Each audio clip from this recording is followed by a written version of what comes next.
Cool. So, I mean, we took, I don't know, a little bit more than a month off.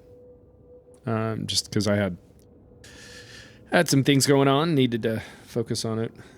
So we're on session 20 something or other. Picking up after you guys. Ooh. I should have like watched the last, I haven't done any editing of the previous episodes. So last time you guys were still in the crabapple orchard after, Marcus had shot Joel. You guys looted the body, tried to make some plans about what next, making decisions about where to start heading. I think you guys all decided that you were trying to avoid whatever jackal entanglements you could avoid. Looking at the map, you decided to start heading towards an airport. Sort of like this little tiny regional airport that was in the Fraser Valley. As you got closer, you encountered somebody had the distinct impression that they were being watched, and you guys had found a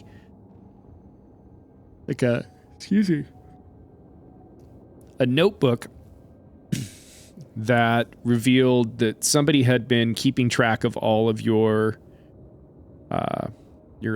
it was a detailed log of everything you guys had been doing for the last, I don't know, at least a few days.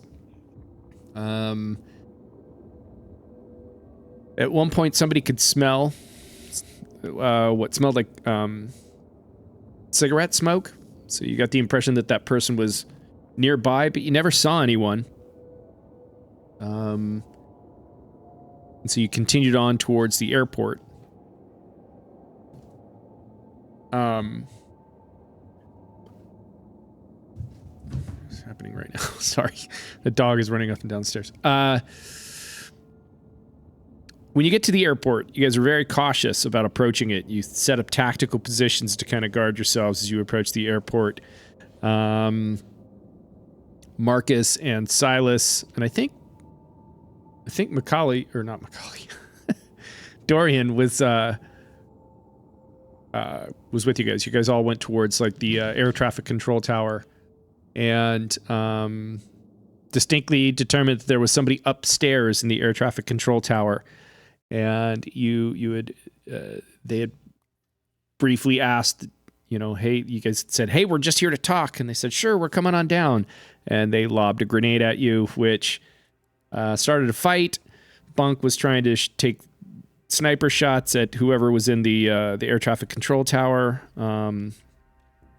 Eventually, you guys took care of all the people that were stationed and hanging out in the air traffic control tower. And as you kind of settled in to start exploring the place, one last person popped out from behind another room and got your attention. And when you turned around, you noticed that there was this guy, and he had this girl, his arm around her neck and a gun to her head. And I think that was where we left it off. I'm sure I left out many details because I don't remember them. But that's pretty much where we left it off. You guys had cleared out all of the hostiles that were at this air traffic control tower, and some random guy with a gun pops out, and he's got this little creepy little girl that has been kicking around with you one way or another for the last couple of days, and he is holding her hostage, sort of using her as a bargaining chip, so to speak. She doesn't show any signs of fear. She's just got this blank stare on her face, almost as if she's bored. But I think that he had attempted to get Dorian's attention. He's like, hey, you recognize this one?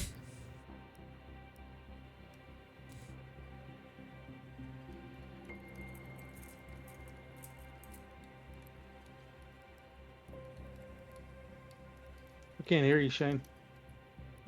Is it my fan or the It's little girl not. that was sick in the hospital? It's this girl that's been, that you guys were taking care of. She's the one that was there with that Joel had sort of rescued and taken to the crabapple orchard.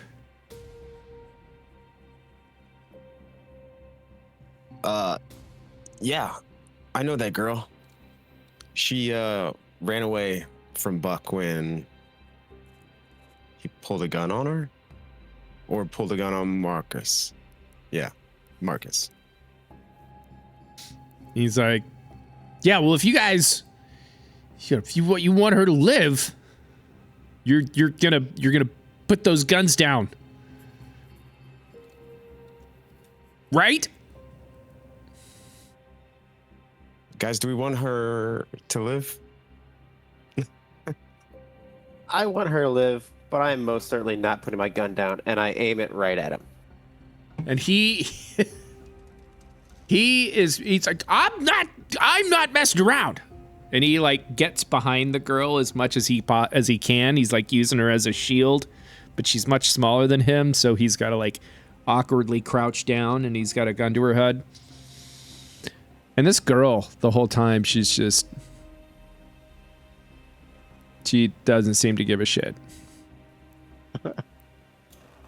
She's ready to go. Yeah, Marcus will raise his sniper rifle, like very deliberately, and just put the guy right in his crosshairs. Like, yeah, I'm with you, Silas. If he shoots her, he'll hit the ground before she does.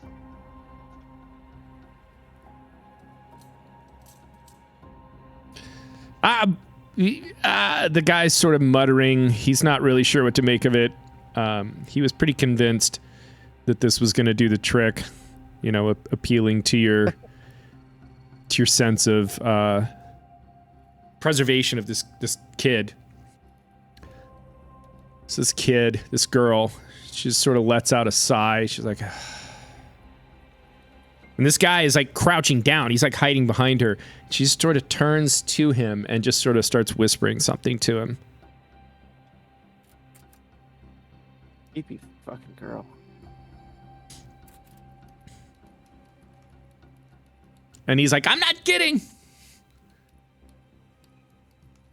And I'll, so I guess, like, I was standing close to Dorian. I'll start, like, kind of making more of a perimeter so he can't fire all at once at us. And I'll say, listen, motherfucker, we came here and we offered to talk. I even told them another nice option would be we just fuck off and go on our way. And they dropped a grenade on us. So, as far as I'm concerned, you all chose fucking death this morning. So, you need to make a decision on how fast you're going to be meeting your maker today. So the girl points at Silas, and she looks up at the guy who's got a gun to his head, and she's like, that one likes it.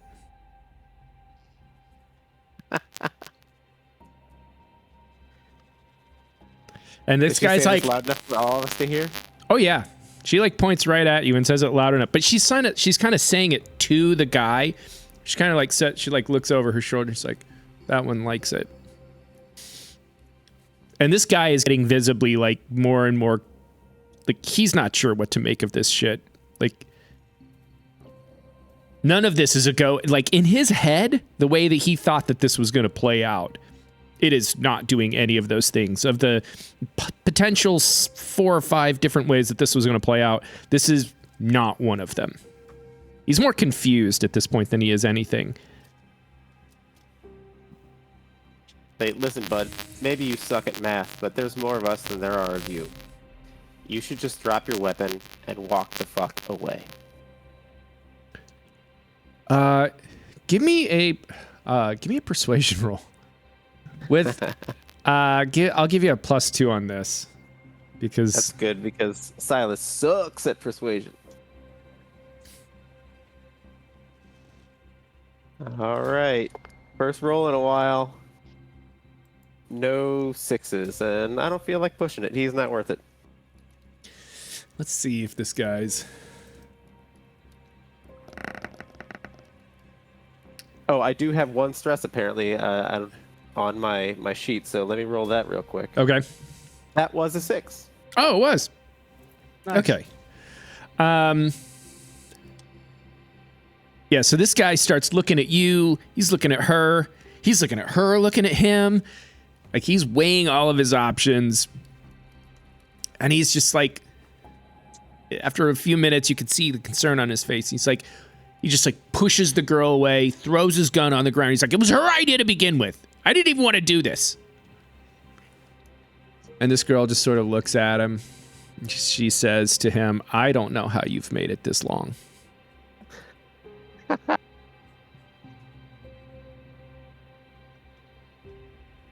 Well, get the fuck out of here. He's like, well, can I at least take my gun?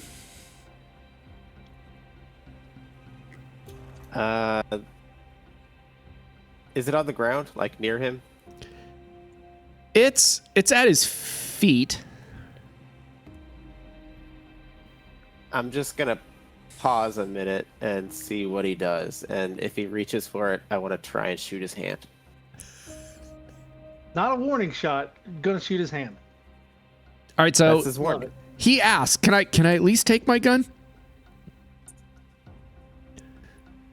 He's like, I don't know. Can you? and he's like, "Oh." Let's see. Does he feel lucky? Do you feel lucky?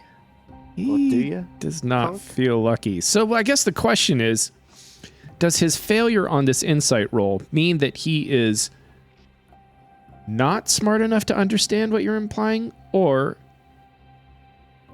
yeah, I think that's what it means. So, I guess if you're going to try and shoot his hand, because he's going to try and grab it.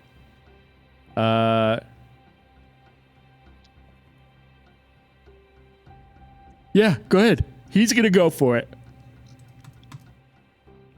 All right. He like looks at you a little bit. It's one of those things, and it's almost like you can hear the moment of tension. And he's sort of like one of those things where he's like, and then he's going to go for his gun. Maybe I not. got two sixes, no panic. Perfect. Yeah, you shoot him directly in the hand. And he's like, God, God. Oh. Nice. He's like,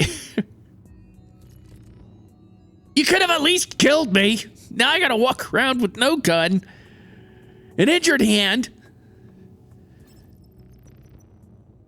So I can't take my gun?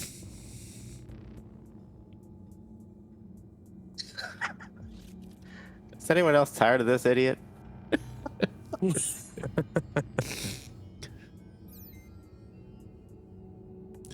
So, yeah, he's just gonna sit there for a minute. He's just bleeding. He's like trying to wrap his shirt up in his hand. He's muttering to himself. He's like cursing all of you and this stupid girl. He's like, this fucking dumb bitch. I don't even know how I ended up with this scenario. My friends are dead.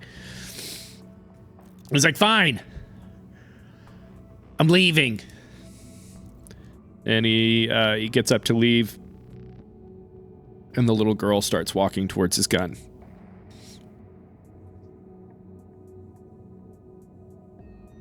I kind of want to see what happens. So she makes her way over. It's just a 9mm pistol. She picks it up and she points it at him, and you can tell she's either really bad at aiming and uncertain, or she is very deliberately making him realize that she is taking a long time trying to figure out where precisely she wants to shoot him. And he's just like, hey, I'm going. And he just starts backing up. He starts walking away. Just slowly backing out. And this little girl is just sort of like tracing him a little bit. And then she just puts the gun in her pocket. And the guy fucks off. He's like, out of here. And he races off.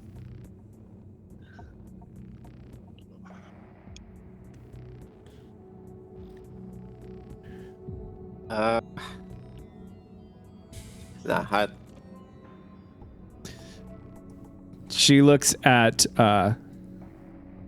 Silas and she says, "You'll regret that." Like, goddamn, what is she, like, telepathic? And how far away is he? At this point, maybe 30 yards. He's running, but like, it's one of those things where he's not trying very hard to run. He's just like a moderate jog. You can still hear him like, this fucking, now I got this hand. I don't know what to do. My friends are gone. He's like, I don't even know where I'm going. But you can hear him like muttering. I shoot him in the neck. I think I would pull the sniper rifle from my pack and try and take a shot at him or two. Perfect.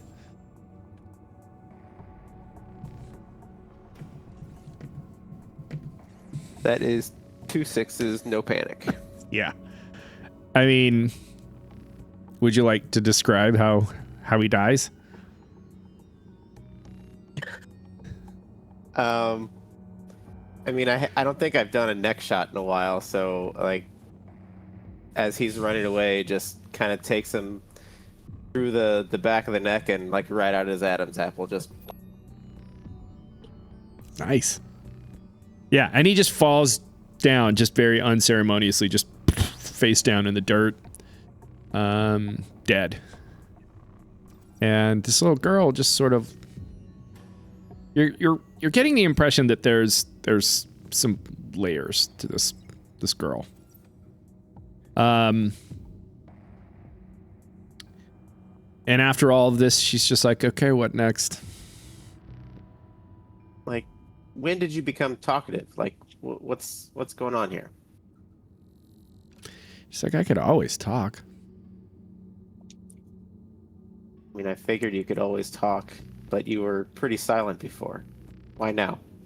What's with the whole guy with the gun to you, and you don't seem to give two shits about it? She's like, look around you. People die every day.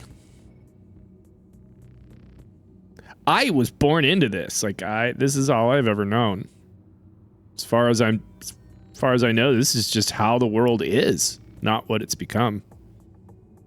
She's incredibly insightful for a young girl. She has a very deep sense of existentialism. So where's the rest of your group? Like, I find it hard to believe a little girl's survived this long on her own out here, other than that dipshit that's dead now. They're dead. Or they've moved on. I don't know. I spent the last few days in that hospital. And then the fighting came. And then Joel took off with us. And then you showed up. And then you shot Joel. And then I ran off. And these guys found me. And then you showed up again. And you killed everybody. And now you're here.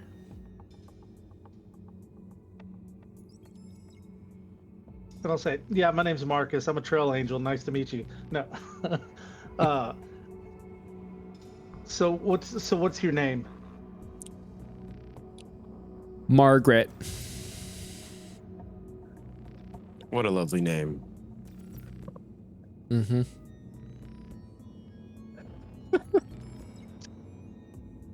She's like, you're Dorian. You're Silas. And she's like, I know who you are. She points at Are you Marcus. the one that's been keeping track of us? No. I mean, keeping track of you, what do you mean? If you don't know, then it doesn't matter.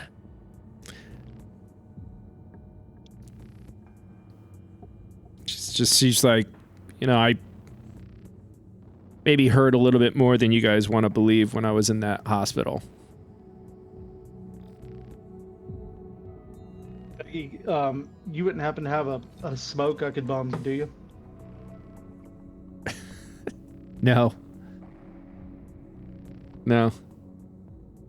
You're not a smoker? Me? Yeah. No. I've never had the opportunity to take up the habit.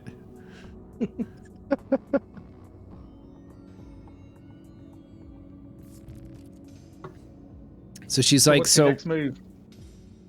Oh, sorry. She just sort of shrugs her shoulders. I don't really have any moves. I don't have any plans. I don't even know what there is, where there is to go. I know that she points to the dead bodies in the alcove. She's like, they were trying to get to Boulder. I don't know what for.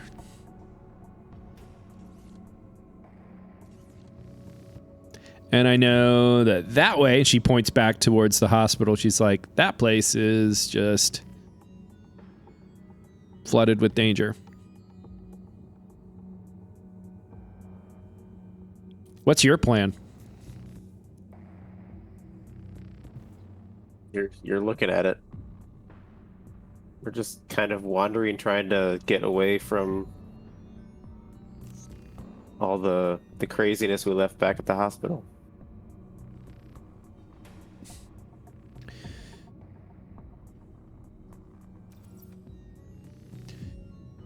So she's just sort of like,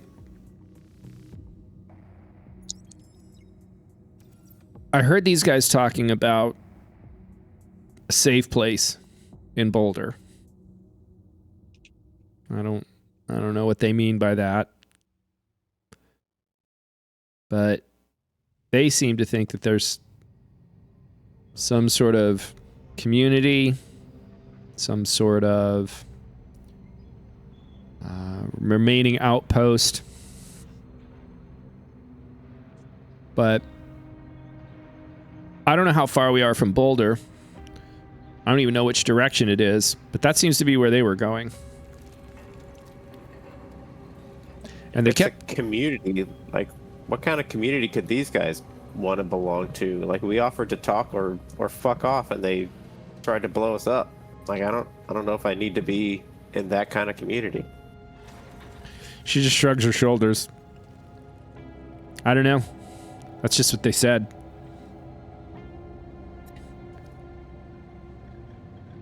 And then she's like, what are jackals? Because they mentioned them a lot. Bad dudes. Like worse than you? It's all perspective, but yeah. Yeah. I'm dangerous. I'm not bad. She smiles. She's like, okay. So, if the jackals are here and they're bad, and these guys seem to think that there are good things in Boulder, are you guys headed to Boulder? Boulder would be north of where we are, right? Northeast, yeah. We're already headed in that general direction anyway, right? Like, I'm looking at the map and we're close to Grand Colorado Airport. Is that right? Yeah, on the bigger map, Ryan, are we kind of in between Frisco and Boulder? Let me look at the map real quick.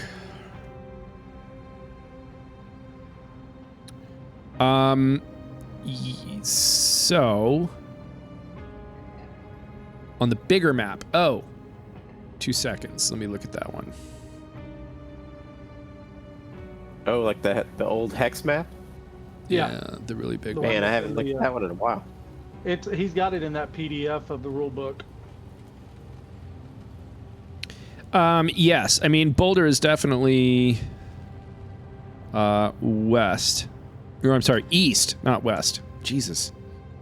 East of Frisco and east of the area that you guys are in right now. It's on the front range on the other side of this mountain range that you guys are in. This valley.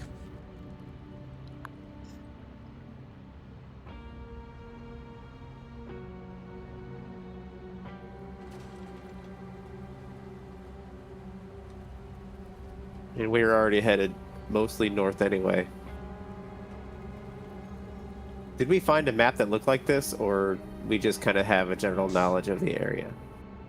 Both. I mean, you guys have a map that shows you the region, like all those little things that are marked on the, marked on that regional map. That's what you guys can see. And that's what you just know. Most of you are just familiar with this area because you guys are familiar with the state. I mean, I was thinking we would go up and head towards the lake, and I know we had briefly talked about going possibly to Canada. Either way, I think we're headed north. Didn't the Vanguard say something about the hippie pussies in Boulder or something like that? What did they say? Yeah, I think Sullivan mentioned something about the hippies in Boulder. And I mean it's been passively referenced a couple of times. Bunch of floppy hat wearing farmers. You guys can... I mean, we can check it out maybe, but I mean, at this point,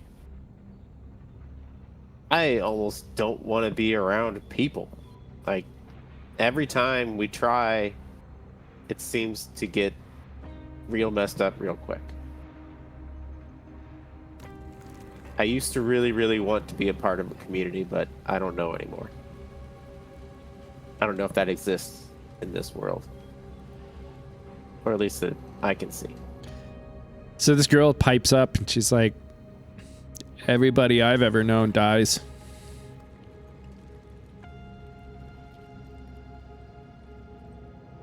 The reason I'm with you right now is because everybody died. And then I ended up at a hospital where everybody died. And now I'm at an airport where everybody died. Did you join these people willingly, or did they capture you? Like, what's your story here? They saw me and said that it was safe to stay with them. I didn't necessarily have any specific reason to not believe them, but I mean, I don't know. This just seems to be the way of the world. People die. As long as they're around you, it seems. Around me. That's an interesting way to look at this scenario. Guy who blew the brains out of Marcus last time I saw him. Or of Yeah, Joel. but you were there. That's my point. Common denominator. Who is the common denominator? Me? Death follows you guys everywhere you go. We're arguing with a little girl. Can I do like an insight check to see if this is indeed a little girl and not just like that 37-year-old Belarusian girl that pretended to be like 9 years old and like If you want, yeah. little person that. I just want to see if she's actually a little girl. Well, you don't need to roll. I'll just tell you, she is. Okay. But like, the world that she has grown up in is very different from the one that you have grown up in. Like, this is literally all she knows. She doesn't know the world before. She doesn't know anything about civilization or organized government or anything like that. She has only ever known this world. And so death is commonplace to her. She is completely desensitized to murder. You merely adapted to the darkness. I was born in it. Exactly. So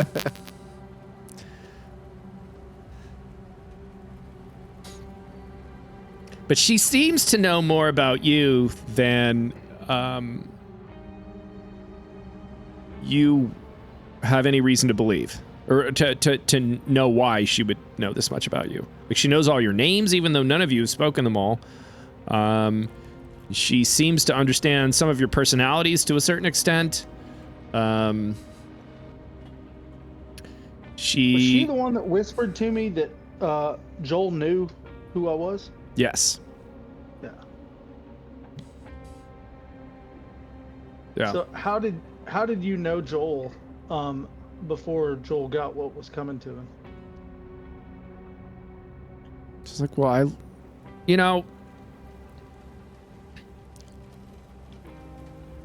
the nice thing about being critically injured is that people assume you're not paying attention. And as long as I allowed you guys to believe that I was still critically injured, you guys talked about a lot of stuff. I just listened. And there were plenty of conversations to listen to.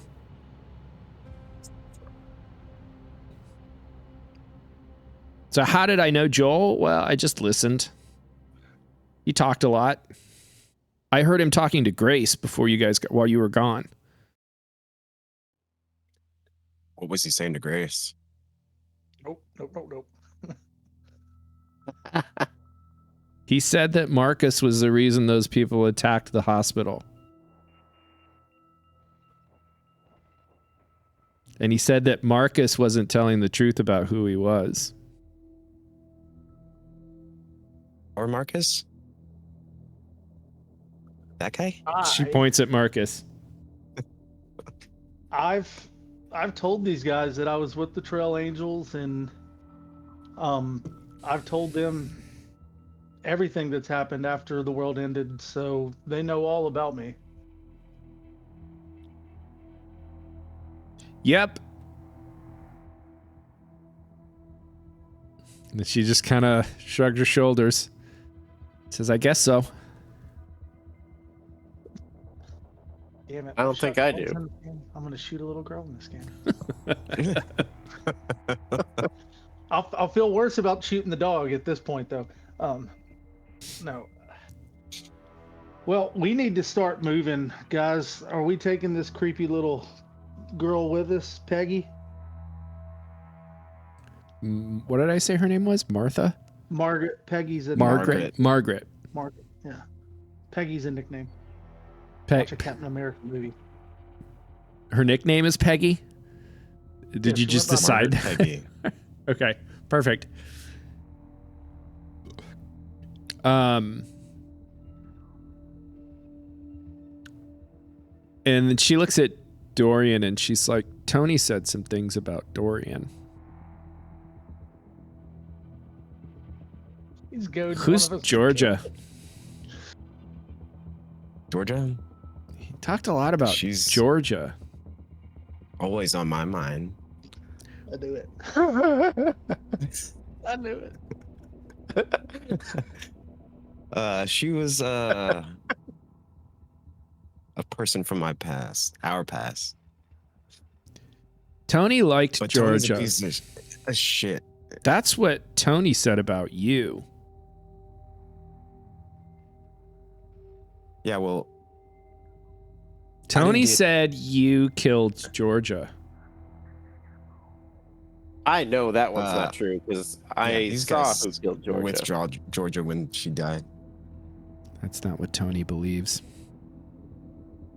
Maybe you shouldn't believe all these things that these other guys were talking about, because Joel was a pain in the ass from the beginning, and Tony was he was a square marble, if you know what I mean. I don't. What's a marble? Something I'm gonna find and throw at you, you little bitch. No. Damn. Don't ask questions. Guys, what are we doing?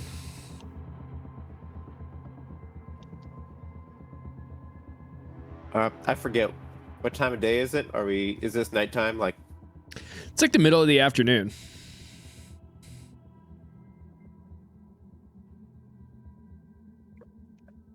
and if we kind of know the area, we would have an idea that.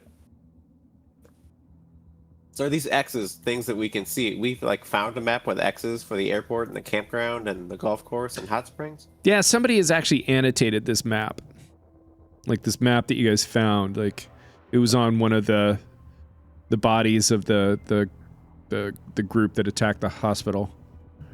Yeah. Well, Just points of interest, maybe things that people were thinking about exploring, places that might have resources, places that would be, just general ideas about the area, brainstorming ideas.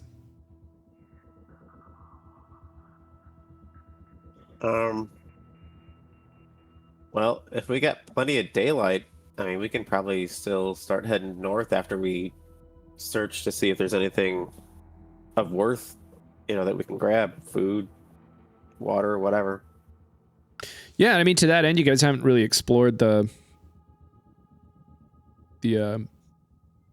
airport that much outside of this immediate sort of hangar, so to speak, where the firefight happened. So, Hey, Margaret, go ahead. we're gonna look around, see if we can find anything. You're welcome to do the same. What are your feelings on that shooter you picked up there? She pulls it out of her gun. She says, I have no idea how this thing works. I just know Can I hang that on if to you it? point it at people, they get really intimidated. That's accurate. She's like, why do you Mind if I want hang it? on to that for you? She kind of like points at you. She's like, you got a lot of them. Yeah, well, I don't like the sleeplessness I feel when people around me have guns that I don't really know. She's like, I slept on a gurney in a hospital with a bunch of people that had guns for like 4 days. We actually went and searched for the medicine that allows you to be alive right now. Why?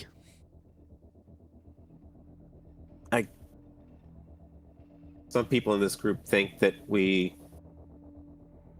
are heroes. Or they want to be heroes. She looks at all of you and she's like, I don't see it. Yeah.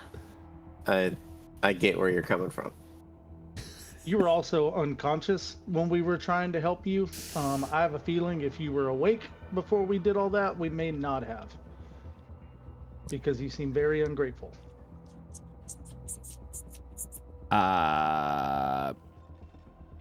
That's not a lack of gratitude. It's just curiosity. All the same, I'll hang on to it. If I feel like you're trustworthy, I'll show you how to use it. She's like, okay, I don't even know how to use this anyway. She hands it to you. Okay. Thanks, Margaret. She's like, okay. I'm going to go play in the dirt. She just like wanders off. She's like, let me know if you guys head out. Sure thing.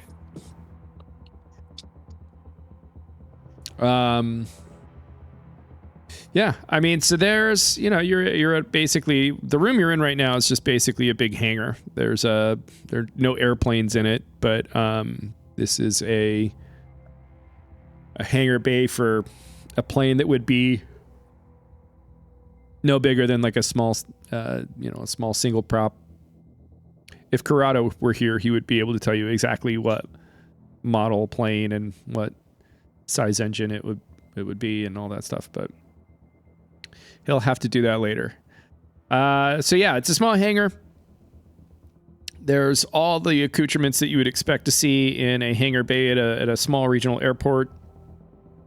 There's a tool chest. There is a big flammable cabinet. There are various shelves with, parts and various other things, crates, and boxes, and bins, and lockers.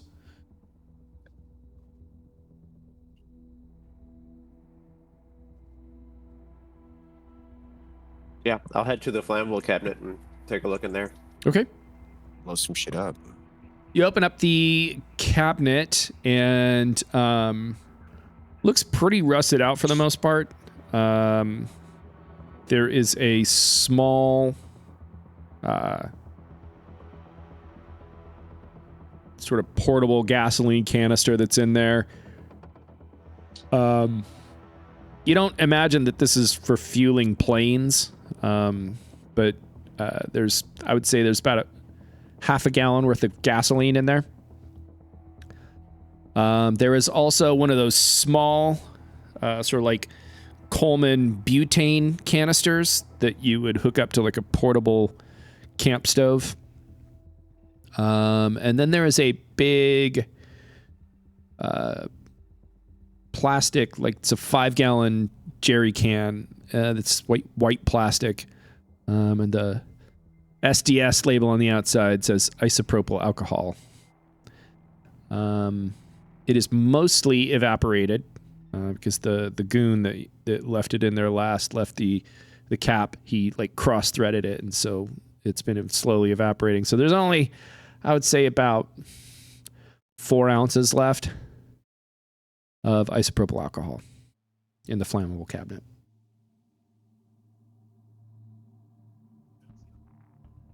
Okay. You guys gonna search something?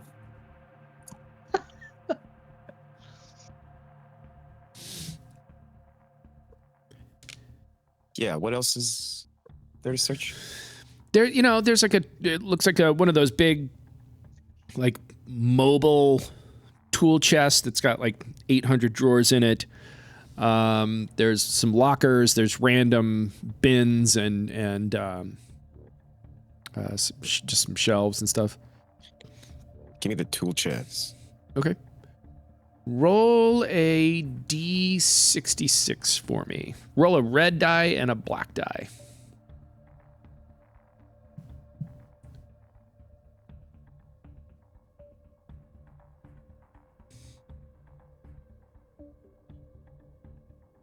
I don't see what I got.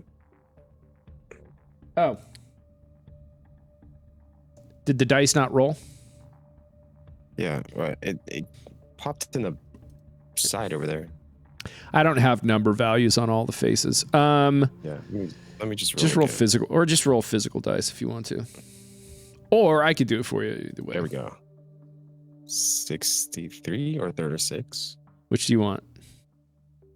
63. 63. Okay. So you open up this tool chest. Most of the tools have been taken. Instead you open up the tool chest and there's like slots where wrenches would be. They're all gone. You keep opening drawers. You're not finding much. But when you open sort of like one of the bigger ones, so like up the top there, there's 3 drawers and then they get bigger as you get to the bottom. And when you open up this bottom drawer, you find one of those big pair of like tin shears that would be used for cutting like aluminum sheets. Yeah, I'm taking that. Perfect. Is there an office or just like a separate room that maybe looks like an office? If so, Marcus would like to search that. There is a door on the far side of this hangar. The above it says airport staff only. Yeah, I'm gonna go search that. Okay. You're opening the door. Yes. Kick it down. You're going to open the door. Yeah, I mean, Jesus Christ, you're scaring the hell out of me, but I wouldn't think that, like, nothing in here is seemed like out of place or like it's booby trapped or anything. So, yeah, I'm going to open the door. Okay. So you turn the knob, and when you try to open the door, it's not locked, but as you try and open it, there's like weight against the door. From this, would it feel like it, to me, like something's been shoved in front of the door from the other side, or does it feel like something's like pushed up against the door that's maybe like a dead body? Or Give me an... Okay, so what I can tell you is when you open the door, it's not like it opens loosely and then suddenly runs into something. From the moment you try to open it, there is resistance and weight against the door. So it doesn't feel like something like it's run into a barricade. It just feels like there's weight. It's like pushed up against the door. are there any windows in the door dead or body. near the door? No. Do you want to try and peek through the crack to see if you can see what's in there? Sure, let's get our face blown off. Give me, well, you don't need to roll for this. Yeah, you do. Yeah, you do. Give me an observation roll. Observation. Using my gut feeling, would I think that there's any kind of approaching threat with this? Because if so, I can gain one more dice if I can. Sure. With my gut feeling. Okay, so that's 4 plus 1, and then I have a stress die. 1 6 and no ones. 1 6. So when you open the door, when you start trying to open the door, you don't see much. You can tell that it's whatever's on the other side of this door. It's a dark room. But looking through this little crack that you've managed to create, you can see there's like what looks like a shoulder and like a shirt sleeve that's sort of in between the jamb and the door itself. That's all you can see, because it's pretty dark in this room. Okay, so can I just like put my shoulder into it and just try to jam it open as hard as possible, or shove it open? Yes, give me a force. Give me a force roll. Force. Okay, so that's going to be. I want to see if you're going to 0 dislocate. for that skill, Dislocate your and shoulder. only 2 because I am not strong. Plus my stress die. Just so we're clear, That is. before you tell me, did you get any 6s? I got 2 6s. Oh, well then shit, you blow this door wide open. And Fuck yes. as you ran your shoulder into it, you distinctly hear the sound of something like and flopping off to the side of this door. And as you push it open, the door pushes past whatever it was, and you see legs. Just sort of like the light from the hangar starts to fill this room behind the door. You see a pair of legs sort of stretched out and a body that's sort of slumped over to the side. It has sort of fallen onto its face, this body. But the room is dark. Like whatever this room is, Doesn't have any windows to the outside. It's a dark room, and the only thing you can really see is that it's, it looks like a relatively institutional building. The small glimpse that you can tell is that there's like drop ceilings, and it looks very much like the shittiest office construction that maybe was built in the 1970s and was Just never looking to updated. Making sure I don't have dark vision. Yeah, I don't. Okay. No dark vision. So yeah, can I because it's right there at the entrance of the door and there's a little bit of light coming in from that. Can I check the body? Yeah. Okay. You're inspecting the body. Inspecting the body, it looks like they're a uniform. Based on the uniform and just the body is pretty decomposed, so you can't really make out any sort of features. But like, it's definitely a large man, probably a mechanic, and not like an air traffic controller or an airline pilot, just based on his uniform. But he doesn't seem to have anything useful on him. But you can tell that he was shot in the face. Oh. And this door is the only, as far as I can tell, it's the only way in and out of this room? It's the only door that connects the hangar to the room that you're about to get into. And I don't see a gun anywhere around to tell if he had just taken his own life. No. You searched him over and you didn't find anything of use on him. Yeah, I guess I'll yell at everybody like, hey, this room back here, there's a body kind of blocking this door. But it's kind of dark in here. Does anybody have flashlight or a light or anything? Got a flashlight. An LED flashlight. Nice. Can I borrow it, or do you want to come check this room out? Yeah, I'll come with you. Yeah. I So I walk in follow there. the door. With my flashlight. Okay. And my knife. So, as you sort of open the door and shine the flashlight in there, this looks like the shittiest sort of, like, if you went to... I'm trying to have you seen the movie Joe versus the Volcano? Sort of like the shitty office design that just is depressing and sad. This whole hallway just looks like it was a design aesthetic, like I said, from like the office catalog of Sears from like the 1970s, and just it's a time capsule for decades and decades ago. There's a bulletin board that shows like flight logs and stuff like that. It's like one of those cork boards. It's got push pins in it. Sort of shows flight records and repair requests and whatnot.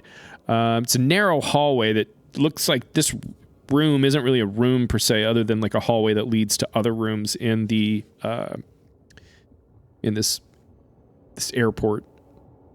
Looking down to your left, you can see that there's a hallway. There's two other doors that lead down that way, and then to your immediate right, there's a door that's probably less than 6 feet away. And as you shine your flashlight on that door, it reads boiler room. Another boiler room. I love boiler rooms. Every building you guys go in is going to have a boiler room. Shall we enter? Yeah, I got your back. Okay.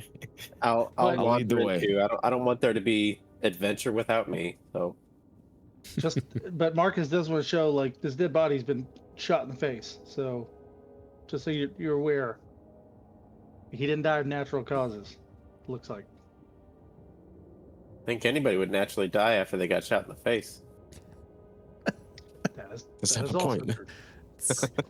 That is the typical cause and effect relationship. Yeah, so you guys are in this dark hallway. Like I said, boiler room to your right.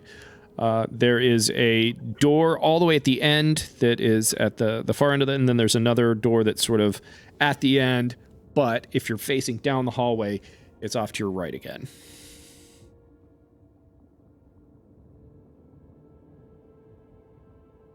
The floors are like the shitty, like probably asbestos tile floors that have like that gross or 1970s orange and off-white sort of streaked colors. The ceilings are those sort of acoustic tiles that are serving no acoustic properties whatsoever, but they called them acoustic tiles. And that's it. It's pretty dark in here. There are no external windows in this hallway.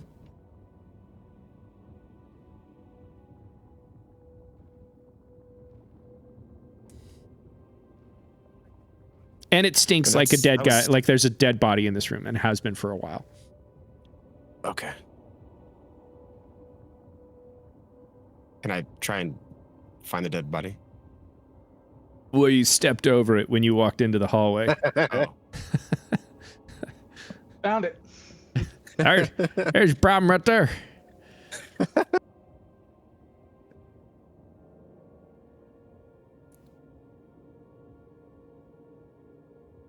I've got my shotgun ready. I'm like, Dorian, we picking a door? Find the doors again. Long hallway. Immediately to your right, just literally on the other side of this open door is the boiler room door. And then down the end of this hallway, we'll say 15 feet, there's a door that you would have to make a right-hand turn to go into. And then further down, all the way at the end of the hallway, straight at the end of the hallway, is another door. Hallway is about 30 feet long. And so the boiler room is the closest door. Yep. Like Let's if you reach door number around one. if you reach around this door, you could go right into the boiler room. Let's do that. Okay. Going into the boiler room. Boiler room is not locked. As soon as you open it up, it just smells like humid, dank, wet mud, and rust. That's what it kind of smells like. It's dark. The boiler is not running. But it looks like a boiler that would be large enough to provide enough steam for a functional airport.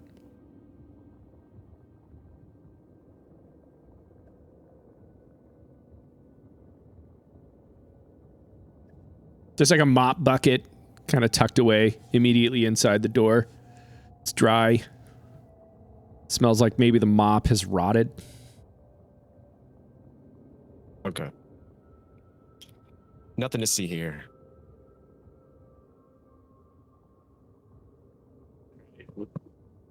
Lead on, wielder of the flashlight. All right, let's go. Door number 2. Door number 2 is you get to door number 2. It says restrooms. Plural, Does anyone gotta restrooms. go potty? Marcus. Yep. No, I'm good. Nobody needs a All pee right, break. let's check out the rest. Okay.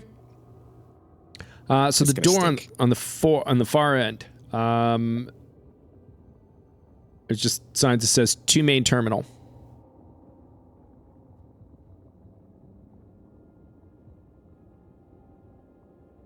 Oh, to the main terminal?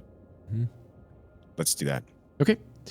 So you open up this door, and as soon as you open it up, you guys have been in this dark sort of hallway for a minute, and you open the door, and it just floods you with natural light. Like you get in the face. Like you realize that whatever is in this area has plenty of windows. And as you walking through. Okay. So as you walk out, you open the store, you walk into this next room, and it is just, it's a big, giant bay windows. It's not an architecturally significant building. It's not, it's not DIA or Lambert or anything, but it's a pretty nice regional airport. There's no baggage claim carousel because it's not big enough, but there's, a cart where they would have lugged the luggage around for people when they come in off the tarmac. There's a ticketing booth where people are there's a small security setup. All the stuff that you would expect to see at an airport, but just on a very, very small scale. You get the impression that this airport probably only served maybe 100 people a day.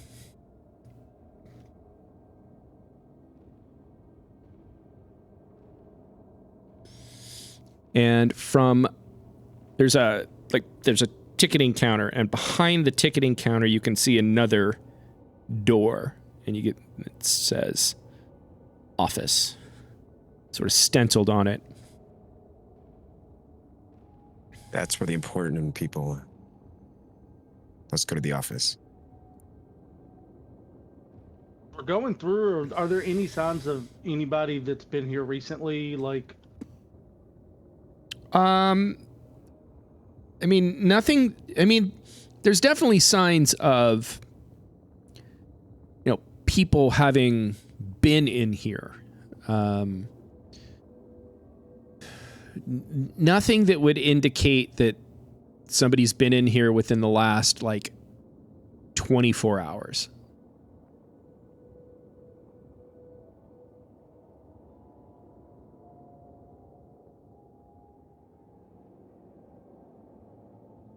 All right, you guys want to go in the office? I'll stand guard out here in case any of there's more stragglers in this group of assholes.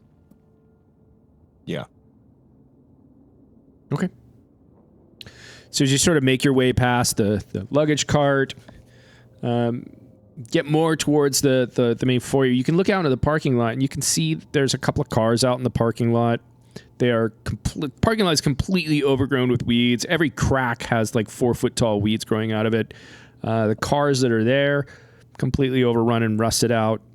And as you get closer to this office door, you distinctly hear the sound of static.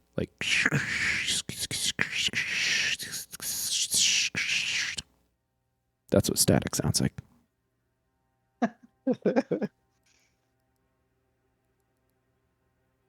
And so it's probably come from a radio. I'd like to find where the static is coming. It's coming from the other side of the door in the office. Okay. And the door is locked? Have you tried to open it yet? You haven't tried it? Let's try and open it. Okay. As you get to the door, you realize that somebody has punched through a little pane of privacy glass. And if it was locked, it is not locked anymore. Okay. I'm definitely readying my knives just in case. Okay. But I would like to go in. Okay, so you open this door. Knives out. As you open the door, it is an empty office. There's nobody waiting to jump you. There's nobody in here. It's, a kind of a cramped office. You get the impression this is sort of an administrative place where maybe the director of operations would have been heading out. More of those sort of flight logs and navigational charts and schedules. You see them sort of hanging up on the walls. There's a file cabinet. There's stuff strewn everywhere. It looks like somebody's tossed this room a couple of times. But there is a radio. And it's the source of the static. And you get the impression this would have been the radio that maybe the director of the airport would have used to communicate directly to the people up in the air traffic control tower. At the least.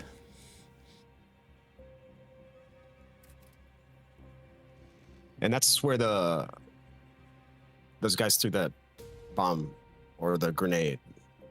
Or is that a different tower? Oh no, yeah, where the two, I think it was two guys. Yeah, where they threw the grenade. Yeah, down the stairs. That's the air traffic control tower. Okay.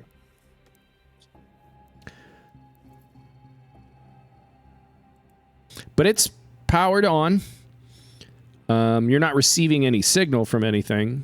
All you hear is just this static.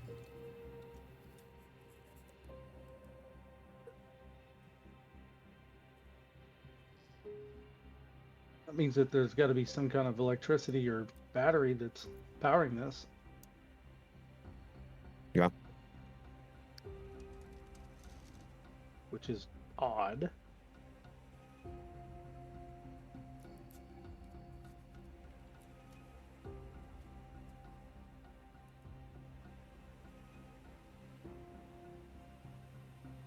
I agree. Would you like to investigate? Oh yeah, yeah. I was following. Sorry, I was following Dorian. Yeah? Okay. Somebody give me an observation roll. Be a 4 for me, Shane. Plus a stress. I've got 5. Knock it out.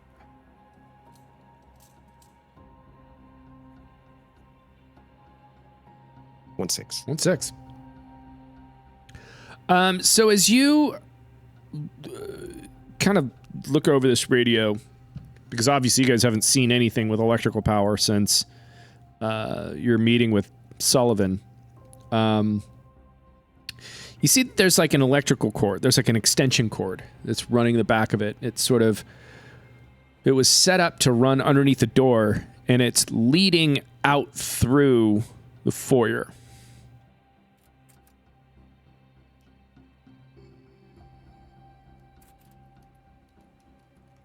I'm gonna follow the cord. Okay. So yeah, you do. You follow this cord out. I'm sorry? Before we do that, do you not want to try to use the radio? Or do you think that would let maybe someone on the other end know that, give away our presence? So as you look over the radio, there are a few parameters that this radio has. One of them is a dedicated two-way channel. And then the other operation, and it's sort of like a flippable switch. So one is a private, two-way channel. The other one is a broadband shortwave radio. So like you could sort of like a ham signal, so to speak. And there is a series of notes that are sort of scribbled down on like just a scrap piece of paper that's sort of sitting next to the radio that have frequencies and dates and times. And small notes, like for instance, one of them says Tuesday, such and such frequency, no response. And you see a lot of them that say such and such date, such and such frequency, no response. And then there's one of them that says Tuesday, 2 p.m. And then it's got a frequency.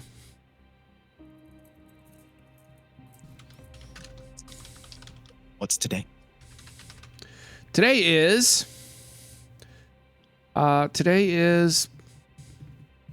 Monday.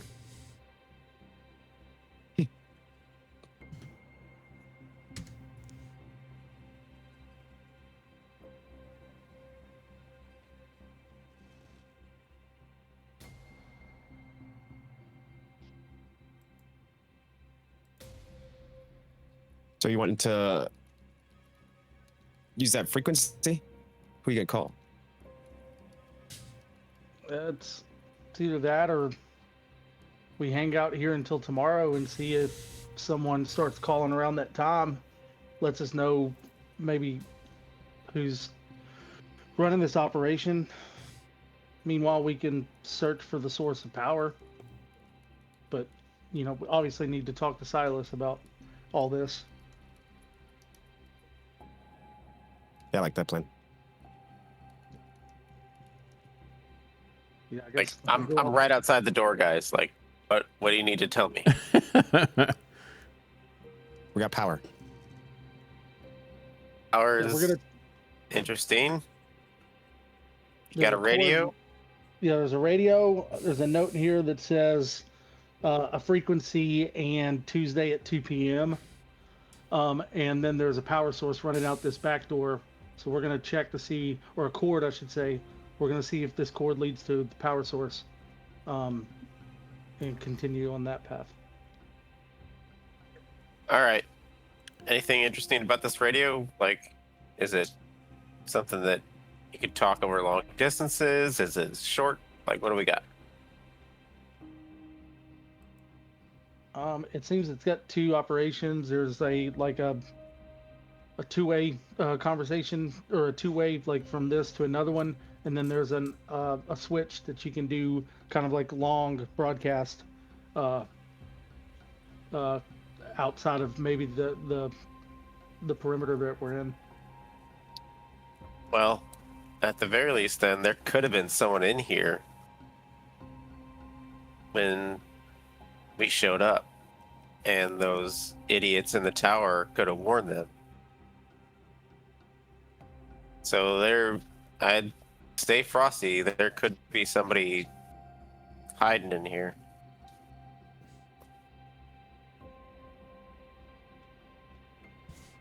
Good point. I think Dorian had thought of that, just didn't say it out loud. Always got my knives ready. Everyone's always hiding. All right. So you guys are gonna follow the extension cord, the power cable. Okay. So you follow the extension cord. It leads, out past the office, over to a gap underneath this door that leads outside. Towards like the main the main front parking lot where those cars were, with the overgrown parking lot.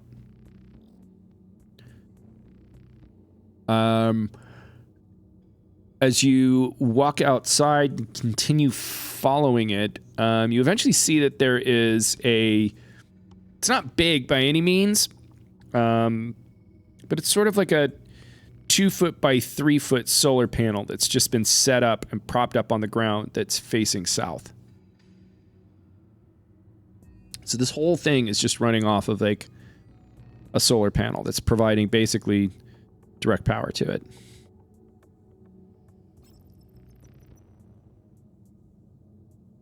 By way of an inverter.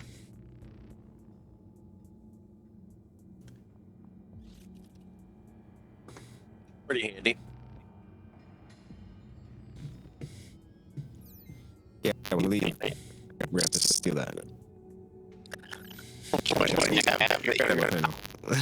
Like, I don't have anything on me that runs on electricity anymore. I didn't remember the last time I had anything that ran on electricity. Well, can we charge my defibrillator battery? Oh. Yes, it could. And I think Joel demonstrated that there's more uses for a defibrillator than restarting someone's heart. Yeah, fucker was gonna try and stop mine. Yes, he was. Past tense. R.I.P. Joel. All right, so you found the source of power. It is not a battery or any sort of generator. It is literally just a solar panel. And, that is providing direct power by, like I said, by way of an inverter.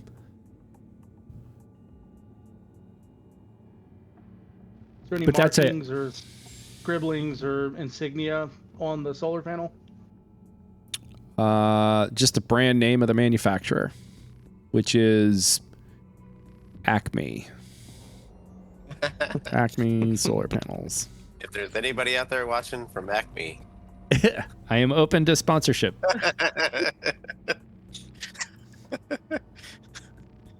Fucking Looney Tunes. Wile E. Coyote is making a call right now. Yeah. I don't think he talks, but Well, how interested are you guys in pulling this thread? You really want to see what happens tomorrow at 2? Or you How want to get clo- the fuck out of here? how close to 2 o'clock in the day are we, Ryan? Because you said it was kind of like midday. Like if we passed 2.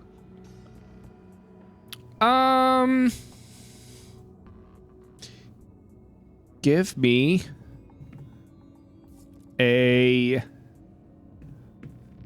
roll 3D. No, what would you roll? No, it's not 2 yet. It's like 1. I was gonna Do try. y'all want to wait an hour and try to call? And if someone responds, we can say, "Oh, we got our days mixed up." I mean, it is post-apocalyptic. We don't have a calendar to go off of.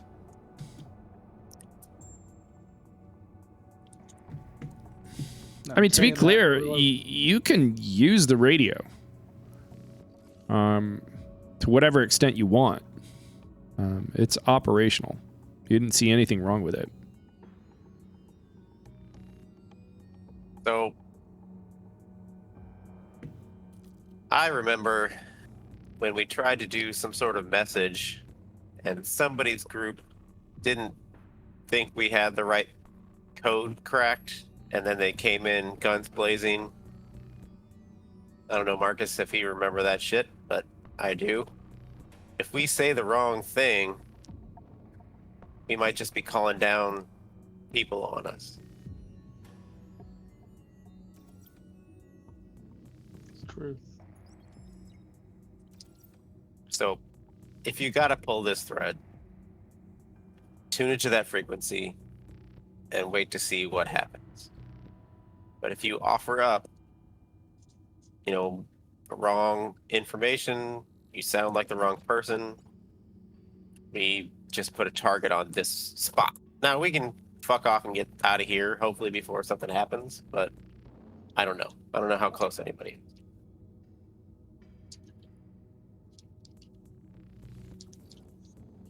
I mean, there's nothing about any of this that would let us believe that this would be like a Vanguard post of any kind.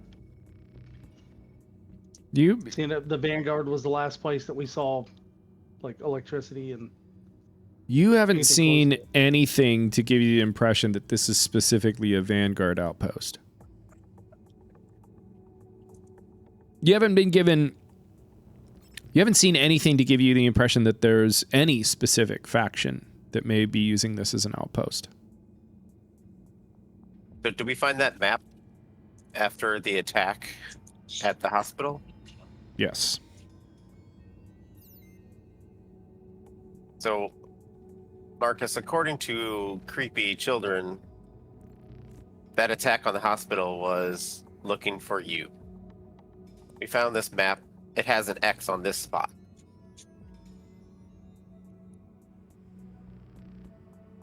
It doesn't mean that they're necessarily connected, but it seems like a coincidence nonetheless. I mean, maybe the X means that they've already been here and they've marked it off and they've moved on. Yeah. Or it could be, this could be the next spot, but I'm fine to do whatever y'all want to do. Like, I agree that if nobody knows we're here, maybe we shouldn't, just let it be known that we're here.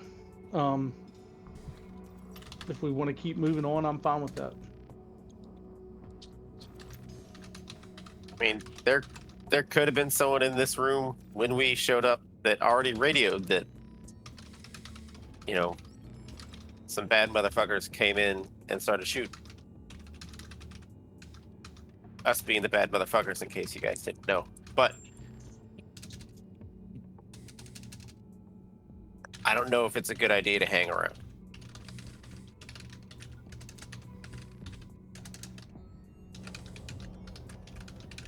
We could go somewhere not far off, and if you want to check again tomorrow at 2, try that too.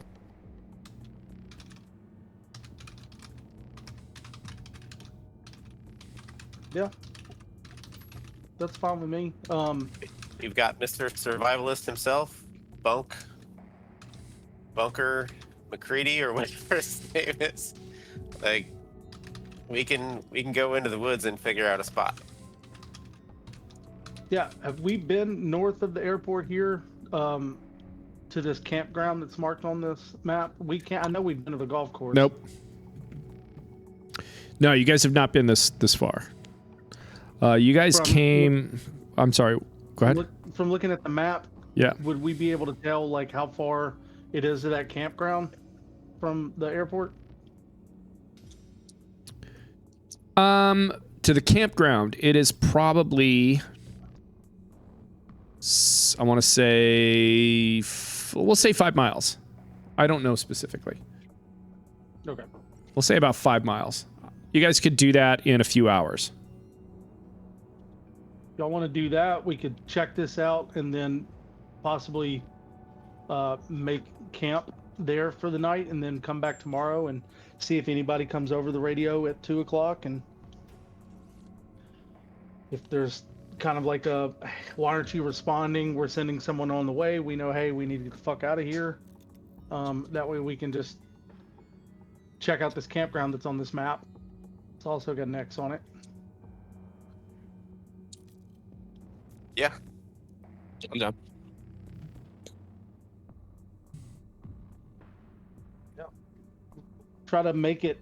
Should we set the dead body back up on that door as to not let anybody that may come back this way know that someone's been through here?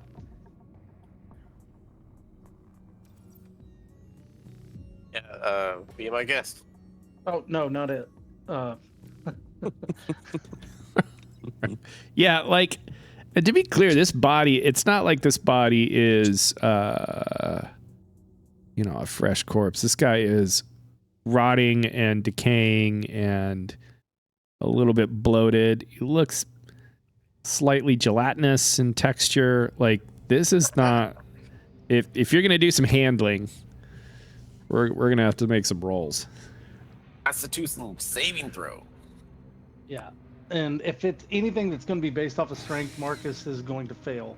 So I was just thinking out loud, like, if we do think people are either on their way here or coming here, if that was something that's been there for a while, it being moved might let them know that somebody's been through. But if y'all aren't worried about it, I'm not either. Well, I don't plan on moving the dead bodies that we created here, so I'm not going to worry about the pile of goo over there. All right, let's make our way out of here. Do we want to go grab that little creepy little girl, or? I vote no. Just let her play in the dirt. She's just kicking a can in a circle.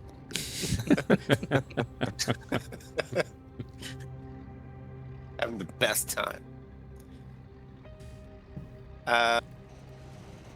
I mean, above table, of course I want to bring this creepy ass girl. This is a great story. So, in game, Silas would be like, "Yeah, I kind of feel responsible for her. We should probably bring her. I mean, we saved her life. Like, why would we stop caring now?" Yeah, we did put a lot of effort into resuscitating her. Right. Like, she's an investment. We'll see how it pays off. I like that idea that she's an investment. Well, yeah, because it helps your narrative for us to bring her with us. I always love it when you guys hang on to NPCs. Yeah, Marcus will begrudgingly go get her. Oh no, she's dead. No. Yeah. She died of natural causes. She got shot in the face. She looks like she strangled herself. Yeah, it's weird. Now, yeah, I guess let's go grab her and ask her if she's been, outside this airport, because we're heading a little north of here to a campground. If she's ever been there, or she know anything about this area that we're heading to. Yeah, I definitely think you should talk to her because you seem to have a really good rapport with her. Yeah. If that's cool, guys, I'll go get Peggy, and I'll meet y'all at the north side of the airport.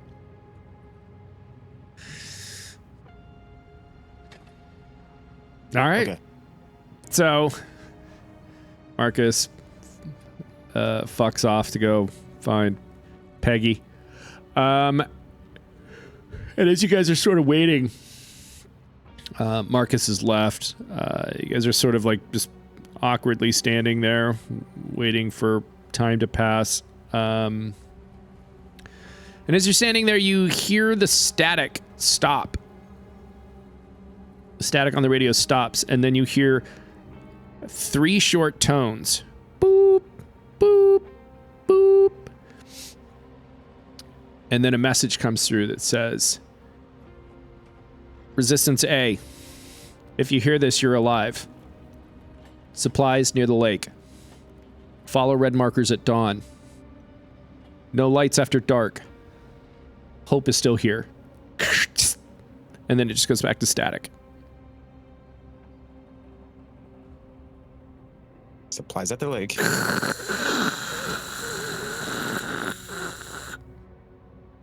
Yeah, like, Dorian, were you writing that shit down? Like, Follow the red X's.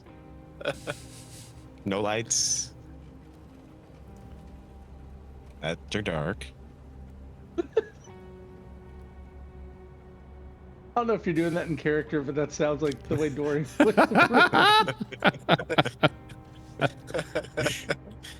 I think I'm just becoming more like Dorian.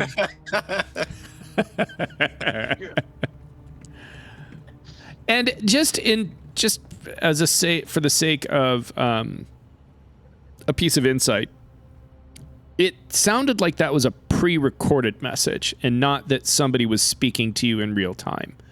Like, that sounds like that was a message that was designed to be delivered at a specific time and that it was pre-recorded.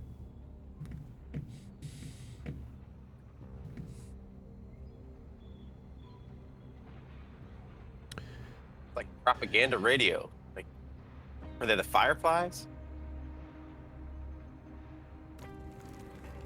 Trail Angels? We gotta ask Marcus about this.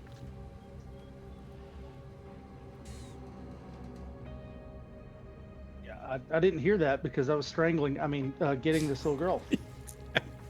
Yeah, you get outside, you get past the hangar, and she is like just kicking rocks at a dead bird that she found. Like, there's this dead bird and she's kicking rocks at this dead bird. Why are all your NPCs antagonists?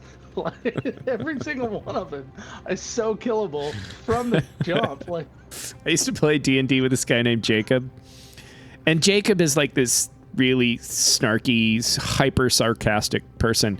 And so all of the NPCs that we would meet were snarky, sarcastic. Like, he was just, every NPC we met was just Jacob. And so it's just like, we want to just kill all of them. Anyway, yeah, so she's got this dead bird that she found. And she's sort of like kicking rocks at this dead bird. And you can't tell if she's laughing or if she's like enjoying it or laughing, just because the idea of playing with a dead bird is fun to her.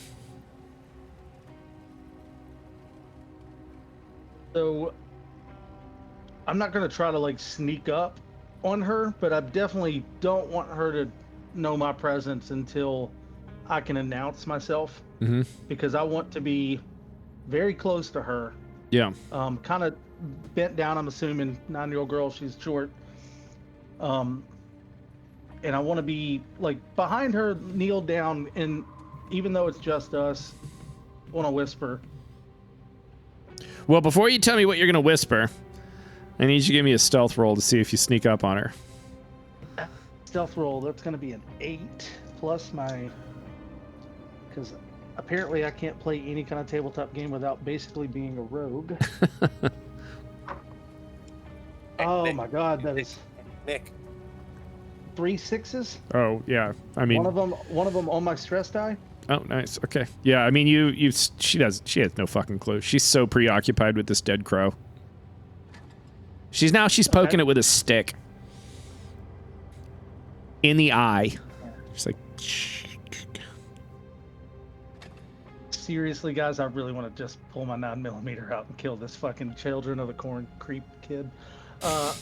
So I get to where basically I'm right behind her on the left side of her, and I'm gonna whisper, even though it's just us.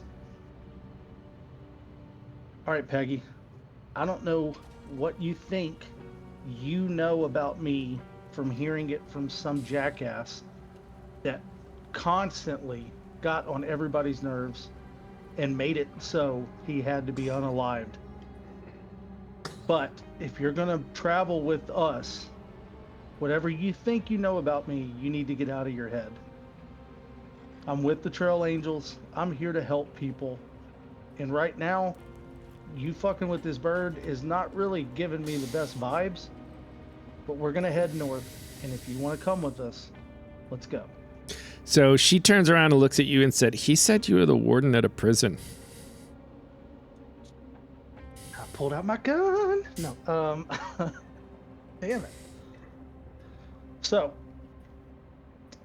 that may be something that he thought he knew because his son worked at a prison, and he told us that.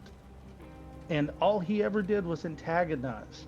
And so I think he was trying to create a narrative that if he had backed himself into a corner, that he could use this made-up story to help him out of that corner. But that's not who I was. So again, I'm willing to let you come with us, but that's a made-up fairy tale that Joel was telling himself. His son worked at that prison, and his son may have been not a good guy. We didn't want to explore that with Joel, but Joel loved his son very much. And everything that you think you heard or you did hear, it was not true. We're here to help. If you want to come with us, let's go. She looks at you and she says, "I know something about Joel that you don't."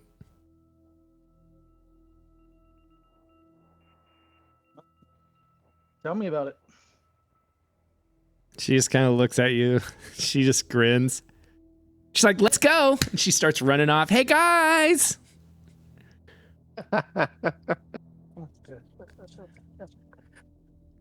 I do that thing where I pick my gun up and I look through the scope and I'm like, not yet.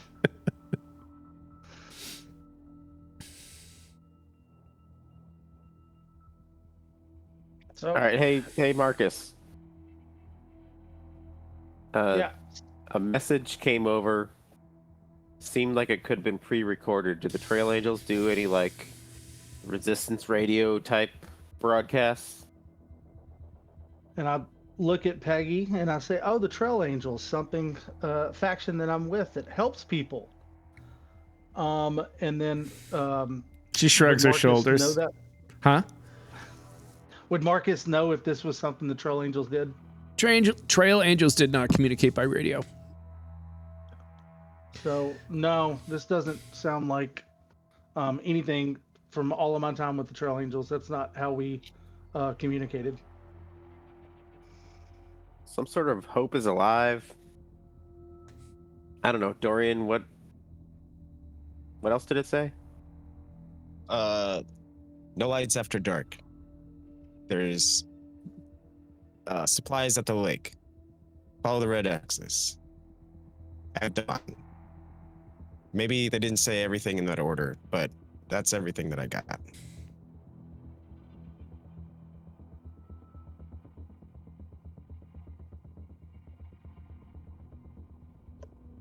Well,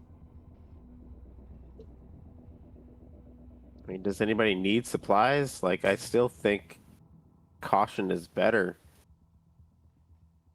Like, I'm Could be a trap. good on food and water. Stew. You want to stick to the plan of heading north for a little bit and checking back here tomorrow? I mean, that message might play like every fucking hour for all we know. I mean, yeah, I'm down. Yeah, I'm with If it. it's recorded, yeah, it seems like it's gonna be playing every Tuesday at 2. That was Monday. It is Monday. What day is it anyway? Today is Blur's Day. Every day is Blur's Day. No, you are. Somebody give me an insight roll.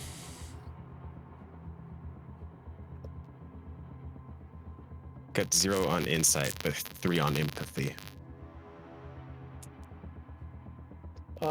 My insight's a 6. I got 1-6. Oh, sweet. Oh, nice. Wait, I forgot what I was having you guys roll for this. Oh, it is Monday. Blur's Day. It is Monday. Forgot why I had you guys roll. I thought that was already established.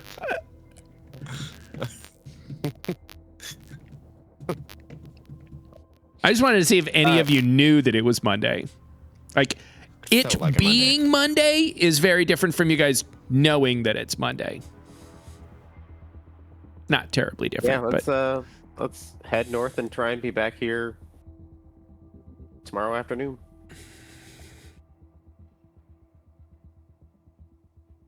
Game.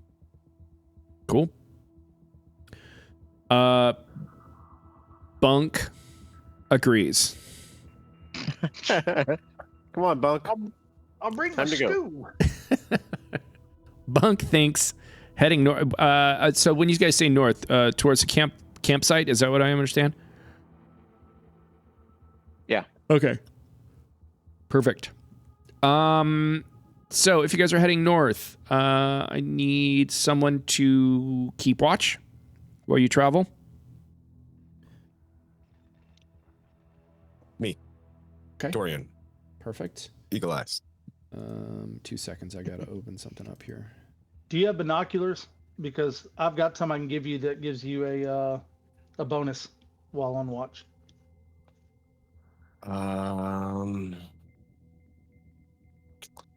I do not.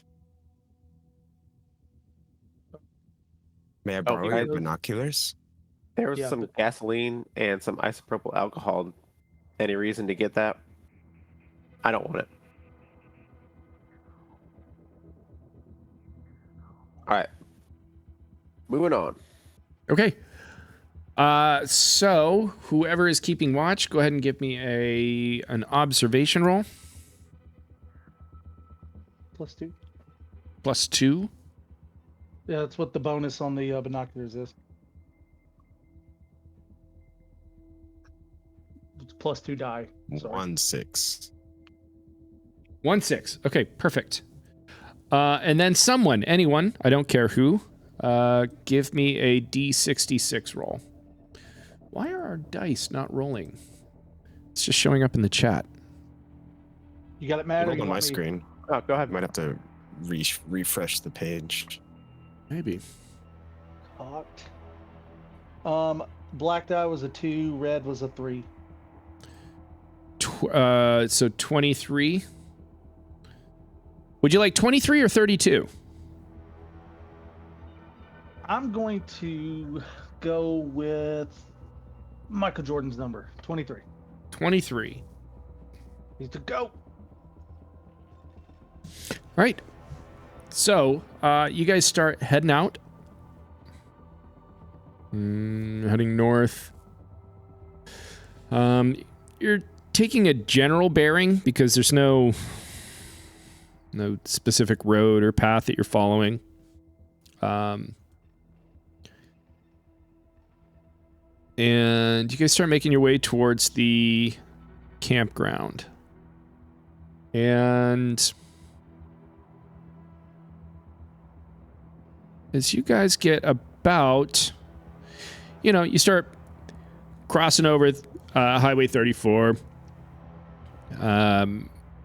and you see this big sign that says, "Welcome to Lake Granby campsite." And there's RV spots where there would have been electricity and a septic dump and all that kind of stuff for RVs. And then there's spots where people could have just set up a tent for primitive camping. And then over on the far side where there would have been like a big vault toilet where people could, shit in peace. There's also a big sign that's got a map of the campground and of the recreational area. And it sort of shows all the hiking trails that are nearby and some of the things that are, some of the amenities that are offered at the campground. And as you see the list of trails, the map, each of the trails is color-coded. It shows you, the route through the park, and it also gives you the name of the trails. There's a pretty short loop it's like a nature walk. That path is black. There's a blue trail that is the longest trail in the park, and it is a pretty long trail that goes out all the way to Lake Granby and back. It's colored blue. There's a yellow one that is sort of like an out and back and not a loop. It's a yellow one that sort of goes off towards some sort of section where the fishing pond is. And then there is a red trail that sort of goes all the way up to Grand Lake and back. And this is an extraordinarily long trail, but it is highlighted in red.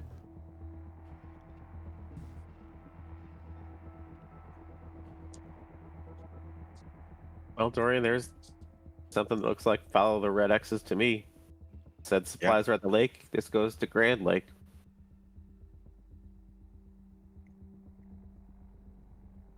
All the red X's. What do you think, little girl? She's like, who, me? You're part of the crew. Well, what are we talking about? Red X's. What's the significance of red X's? She doesn't know what you're talking about. All right, you're out.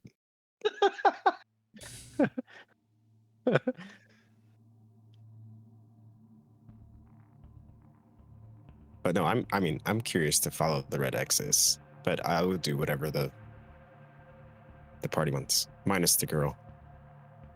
Fuck her. You should follow the X's. That's what she says, just sort of like, almost like a dare. I dare you to follow the X's. Now I don't want to follow the X.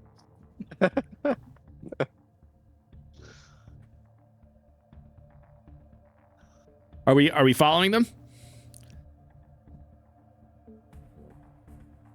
I say yeah, but not because she suggested it. Okay. Because That's what you want to do. Right. Right. So, just looking at the map, right? This it's a big billboard. It's not a billboard. It's just like a community guide where you could see all the stuff at the park. The map for the park is showing that this loop in total is like 24 miles. So like out and back, this whole loop, and it's encompasses quite a bit of an area around this park, but it's a 24-mile loop to trace the entire path.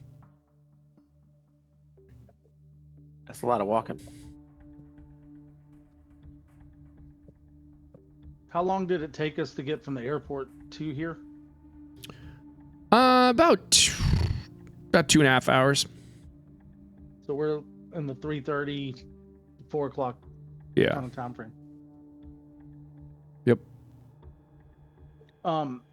The campground here, like I know we're at the entrance. Is there anything that looks like any kind of lodging or anything that if we had to camp down for the night, that's like a solid structure? No. The only thing that is a solid structure is like the community like vault toilet / showers. But there's not like a cabin or anything like that. There's no yurt. Just spots. There's like concrete pads for RVs and, you know, tent sites where there's like a little camp ring, or a fire ring, and then just like a level gravel pad that would have been used where people could throw up tents. But there's no structure. There's no buildings. I mean, if you guys want to spend the night in the shitter, No. it is a structure. It's just not designed for sleeping in. There might be a glory hole. I'm just saying. Roll me a d6. Is it a I will success not. or a failure? And who is on the other side of that glory hole? Yeah. You know what? How about we just start walking and we'll see if there's a good place to make camp along the way. Okay. You're going to follow the trail. I'm sorry, I missed what you were saying. Dorian wants to follow the red X's. Let's follow the red X's. Okay. Did we lose Buttercup? Is our horse gone? Oh yeah, we gotta bring the horse. Oh, yeah. I just assumed that Buttercup was with you. Okay. Yeah. All right, cool. Yeah, I mean, you guys head off on this trail. It's marked, excuse me, on the map, and you know you can see where the trailhead is. It says Lake Granby View Trail. We'll say is what the name of the tree. And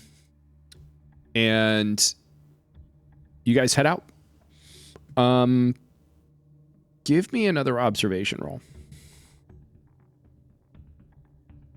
Got it.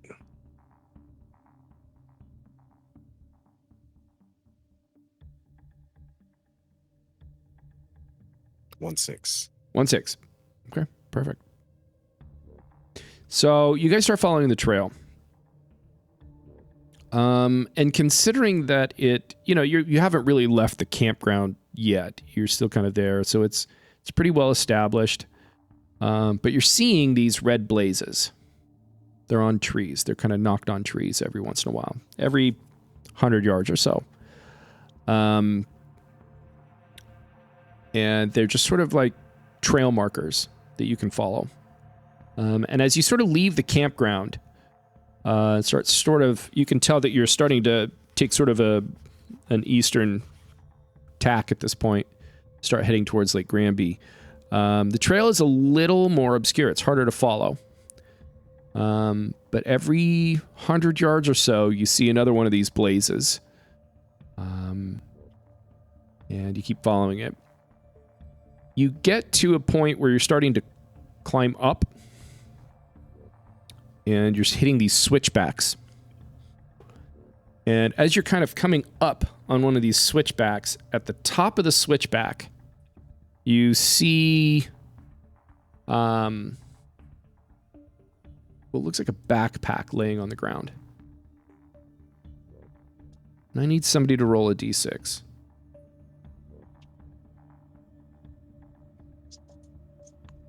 5. Okay. So, like I said, you're heading up these switchbacks, and at the top of one of these switchbacks, you see what looks like a backpack at the top of the switchback. It's about, 60 feet ahead of you, just laying on the ground.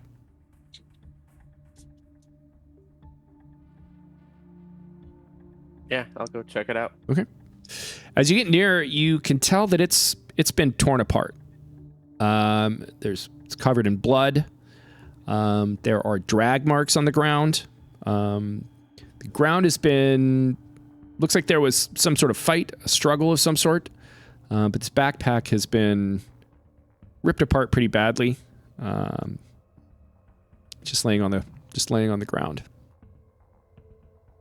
Does it look like something a bear would have done? That's right where my hair went. Give me an insight roll. I feel like all the Or moose- observation. the moose- Or It's survival. gonna be a moose. But Greenlee is ready to kill us with a moose. I just know it. I love killing you guys with moose. The entire time I was hiking in Colorado, I was far more afraid of running into a moose than I was a bear. 2 6. 2 6s. This is definitely a bear attack. This some All right. poor unfortunate fool was attacked, mauled, and dragged off by a bear. Anything interesting in the wreckage of this backpack? There are some things in the backpack. They are fucked.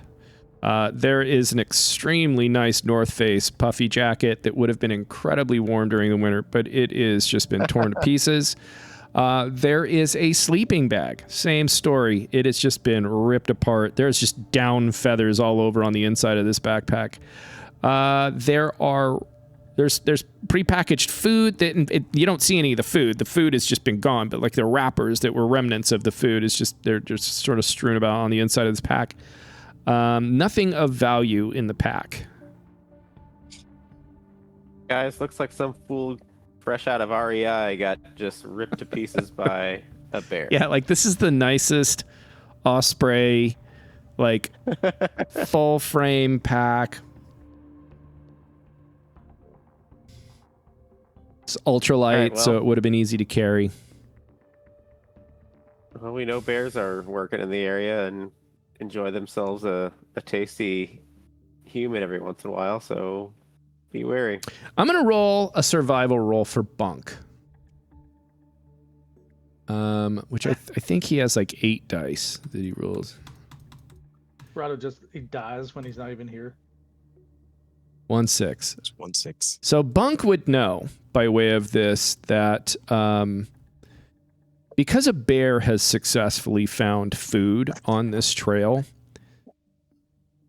and a person in possession of food, it's most likely that the bear has associated A, people with food, and B, this trail with food.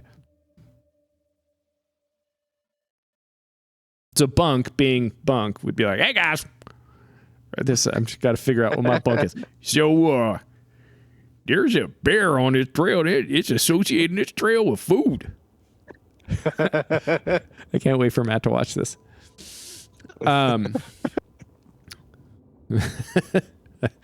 I just turned Matt or I Bunk into like a 1790s Minor gold 49er, prospector. He's He's a prospector. a prospector. It was like it was Sam Elliott playing Bunk. Yeah, well, there's bear on this trail. But yeah, Bunk would know that there is a bear that is associating this trail with food and people with food. Well, do we try and go around? Try and just go as fast as we can? Or turn back around?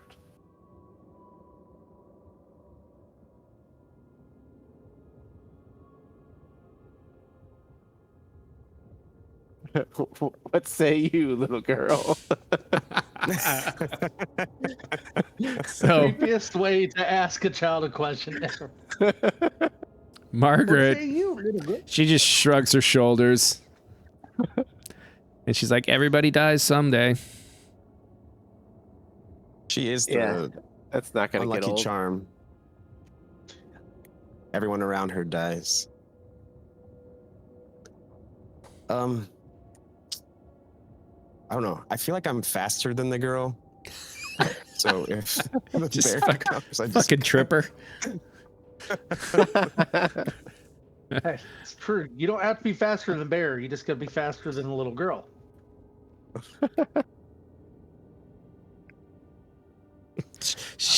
Meanwhile, she's slipping beef jerky into your back pocket. So someone needs to old yeller this little girl. Like, No. Nope. She is story gold. I mean, I'm down to keep going. You're so Danger ain't afraid of no bear. dangerous. You're so dangerous. She says it in a way that you can't tell is like she's impressed or if she's just being condescending. He wouldn't care either way. All right. So continuing on, is what I heard. Yeah. Okay. How far are you guys willing to go on this? Doesn't matter. Fuck it. You guys are going. So you guys continue on. Again, the trail, nobody's been maintaining this trail for decades.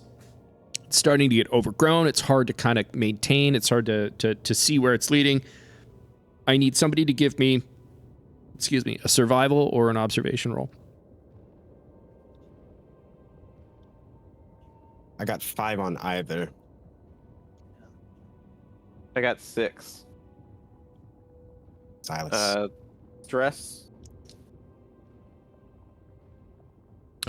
Yeah, stress would play.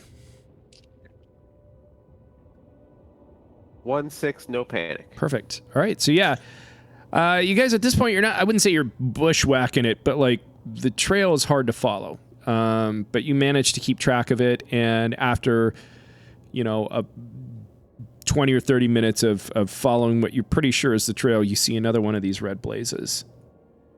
And you keep on heading past these switchbacks. You're now kind of hiking past sort of like a deep forest, and it's starting to open up.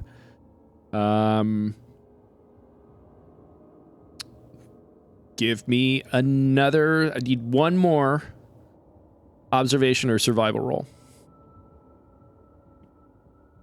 Because at this point, you guys have been hiking for a few hours, following this trail, these red blazes. And no 6s, no panic. I got 2 1s, so if I push it, I would have to roll a few dice. yeah.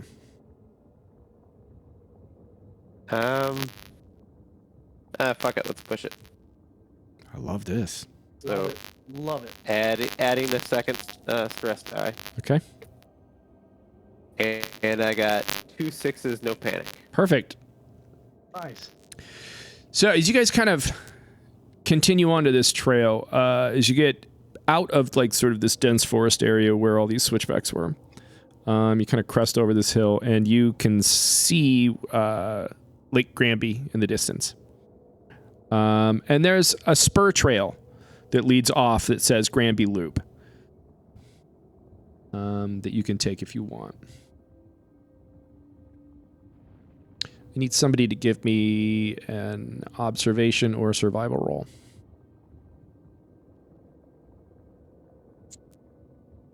I'll do it. Shit. That's 4 and a spread. Fuck me. 2 6s and a panicked. 2 6s and a panic. So roll a d6 and add your stress score to it. 3. 3 total? Yeah, it's 2 plus. I've only got 1 stress. Oh, okay. So I mean, you're a little shaken. You realize that, first of all, you've been hiking this trail for reasons that are completely unknown to you, other than a mysterious transmission that you got over the radio. You also know that it's getting close, like light is starting to dim.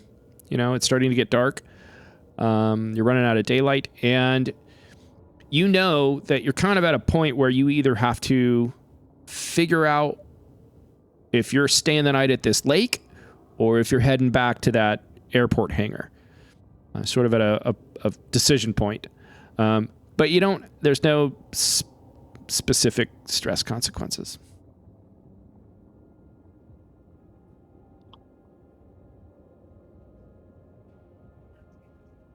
Because you can't do the entire loop all the way back to the campground before dark. Do we want to try to hunt this bear? sleep inside of it. The little creepy little girl says, "How do you know the bear's not hunting you?"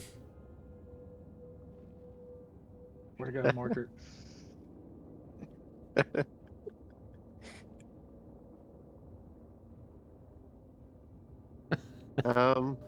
Brian, you're the creepiest little girl ever. So before you guys make a decision, let's take a break. We'll take like a 5-minute break, and we'll be right back. We'll pick up there. Only glory hole that I've ever actually seen in my life was at a campground in the middle of Montana. So this is a real story for you. I was like, How old were you? Anybody else has ever seen a glory? This was like 2 winters ago when we went to Montana, and I was just like, I wanted so badly for you to say that you were like 8, no. and you like stuck your eye in there. What is this? It makes me think of the Louis C.K. I don't know if you've seen it, where the guy puts his like dick in the glory hole, and it's just a wave of emotions for the guy. No, I haven't seen that. I said Louis C.K., so we'll probably get canceled now. But bummer. yeah, no. I mean, Only time in real life I was just like, is that what I think it is? And I swear to God, in my life, I leaned down like that. I was like, don't do that. All right. That's amazing. I love that story for you. So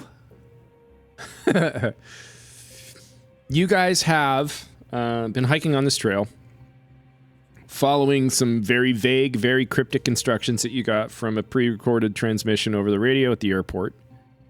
Bunk has informed you that there is a bear that is active in the area and that is associating the trail with food.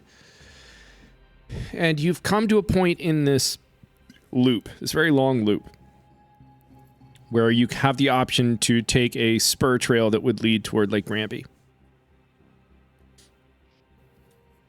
And you said Lake Granby? That's where we're heading? You're very near this area in general. Like the trail that you're currently on doesn't specifically go around Lake Granby, but it's kind of like this is an access point to another trail, like a network that would lead to a loop around Lake Granby. And the transmission said something about a lake. Supplies at the lake. Yes. Or actually, do you remember this? Steel trap. What lake? Dorian, steel trap. Steel trap. Earmuffs. Let's take the spur trail. Okay. If nothing else, we could probably find some spot to camp. Yeah. It's good to be near fresh water. Okay. Oh, for sure. Yeah, so you guys start hiking on this trail. And you know, it's not set up as like a recreation area specifically, but you can tell that there are little more trails, like short trails that lead off to little spots that have been cleared out where people do overnight camping, sort of like backpacking trips. You have to hike in to get in there. There's no vehicle access. But there's you come to the first one and it just looks like, you know, there was a small fire at one point. There's another one that's just there's a remnants of a tent that's just sort of hanging in shambles. You get to a third one, and it looks pretty like nobody's used this particular campsite for a while.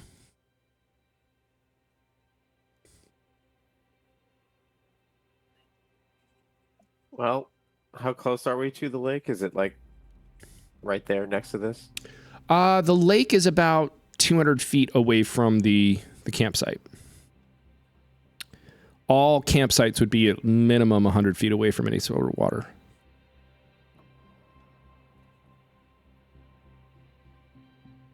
Well, Does it look like somewhere where we could comfortably sort of like, I don't know, I'm trying to think about, is there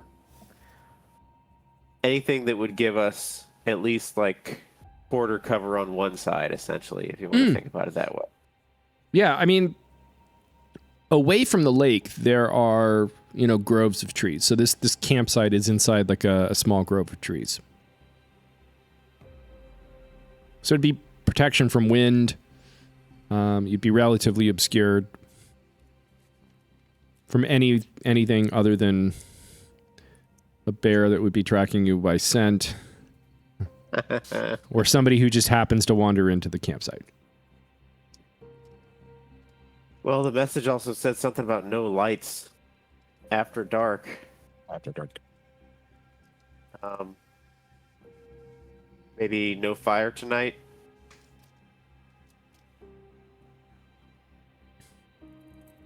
Yeah, I've got. Oh man, I thought I had something.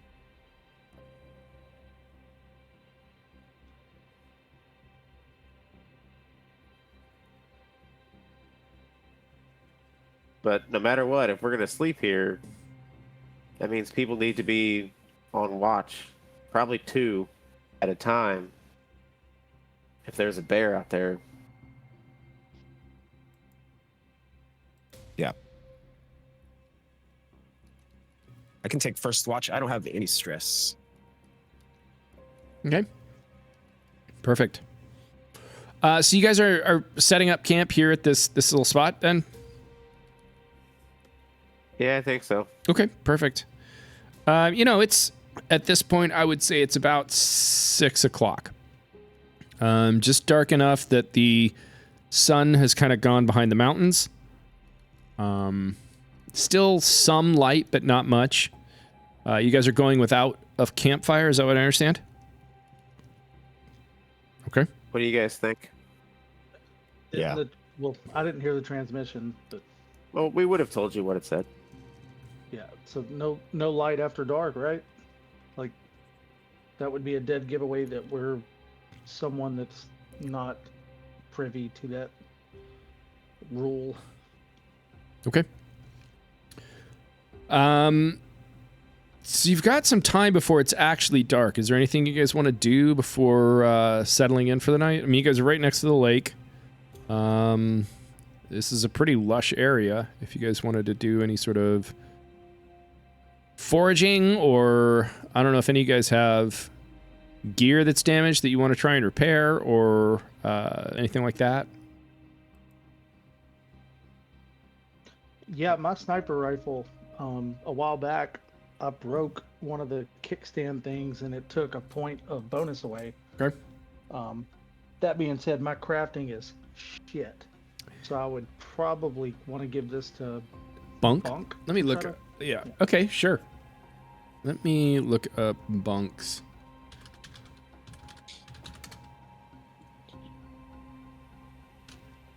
Because I think Matt created this character to do exactly this kind of shit. Oh, yeah, for sure. Oh, gosh. 7, 8, 9. Yeah, so he's got 9 dice for this.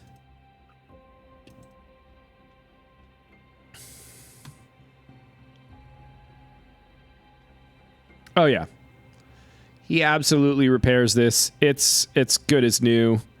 Watching Bunk repair this, it's a skill that it was actually impressive. You get the impression that like he did this so well that maybe he worked at a weapons manufacturer in a previous life. But yeah, it's good as new. So you can go ahead and restore that. Restore that point that had been damaged. Was he like Forrest Gump, just taking apart the gun and putting it back together? He did it blindfolded. He's like, watch this. Put a blindfold on. He fashioned a cotter pin out of, something that he pulled out of his pocket. It was impressive. But yeah, repair is good as new, rock solid. Is there anything else you guys wanted to do before getting settled in? Yeah. what do you guys think about setting up a bunch, like going to gather a bunch of sticks and kind of making a perimeter around, with a bunch of broken stick or a bunch of sticks and possibly being alerted to something heavy walking on them? Oh, It's a good idea. okay, cool. Give me a hand with that. Give me Just kind of go off and search for stuff. Yeah, give me a survival roll. We'll see if you guys find. Both of us or just one of us? I would say whoever's survival is highest, make the roll, and then if you're going to help, give yourself a +2 to that. Okay, I would have a 6 and 2 stress die. I have 0 stress die and 5. It's up to you guys. So I would I add could do it 2 without the if I'm gonna- stress, You would, Yeah, go ahead and do it without stress. yeah. and then I would add 2. You would add 2, correct. Come on, Dorian, get it.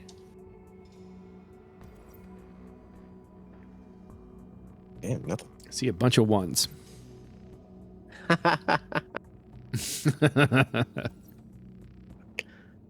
Damn.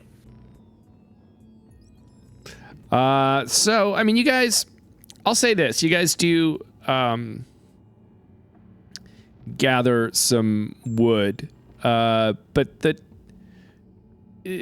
branches are mostly large and wouldn't really alert you of much of anything unless it was a dinosaur coming in and stomping on these branches.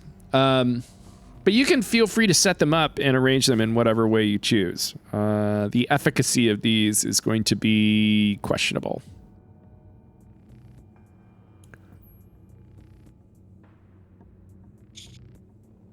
I don't know if this is gonna suit the purpose that I had in mind. Before the daylight goes completely away, I haven't gone fishing in quite a while. Perfect. Yeah. If you want to go fishing, go ahead and give me a survival roll. And if you've Can I got, do this without the stress, because this would be stress relief. I for would, Silas. yeah, I would say that this would be, if you spend this stretch of time fishing, you can remove all of your stress. Ooh. And you just give me a survival roll. I would say that this is a very relaxing, meditative thing that would provide you an opportunity to remove stress. I got 2 6s. 2 6s. You reel in 2 gorgeous lake trout. Like this first one you catch, you're like, oh my gosh, they're biting. You bring it in. Love those. It's like this big ass trout. Then you chuck your line out one more time, and oh my god, It's a sea Herb wreck. Gerd. so yeah, you end up with 2 really nice. The first one's a lake trout. Second one, brown trout. Yeah. That's awesome. So I bring my fish over, and it's too bad we chose not to have a fire. You're fire. Just Breakfast tomorrow. fishing for the sport of it. Yeah, I mean, is anybody up for sashimi? Love ceviche. Yeah. Ceviche? Do you have limes? Do you have any acid at all with you? So yeah, you had these 2 trout. I don't know if you have any preservation method for them, but if you want to just leave them out, you could leave them out and just eat them tomorrow morning. Bear's like, fish snack with people snack. Maybe a good Just deterrent, maybe. just hold the fish while you're sleeping. That'll keep. Perfect. You Cover know, let Peggy- yourself in fish smell. It's a Yeah, great let Peggy idea. hold on to the fish. They'll keep her warm while she sleeps. Like, Now, I'd say I would love to cook these, but if we're agreed on this no fire thing, I'll just put these back in the lake. I will say that if you want to try and smoke these fish to preserve them, if you make a successful survival roll, I'll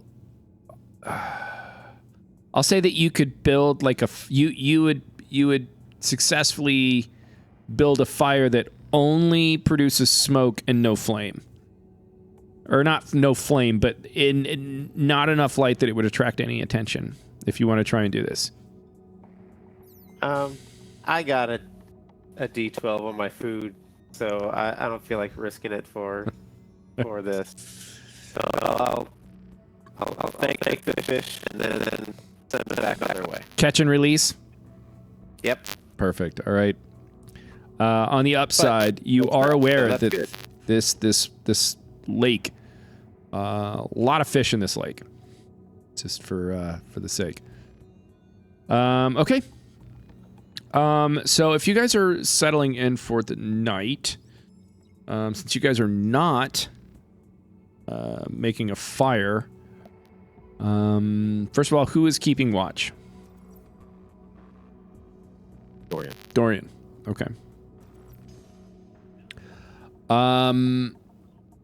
The rest of you just sleeping through the night, or attempting to at least. We do 2 and 2. I mean, I know The little Bunk girl says, isn't "I'll stay not up." here, but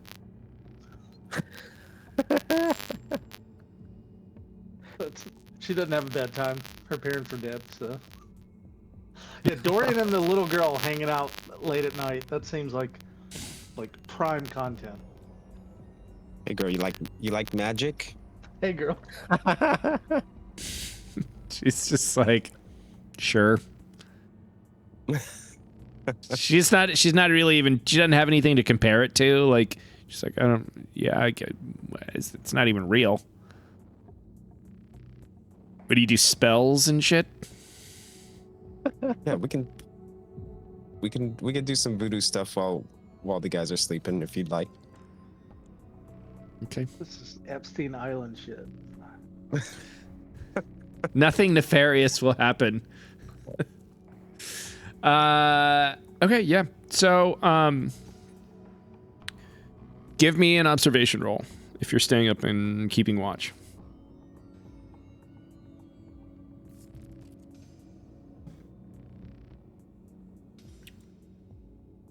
No sixes. All right. No sixes. So, No good.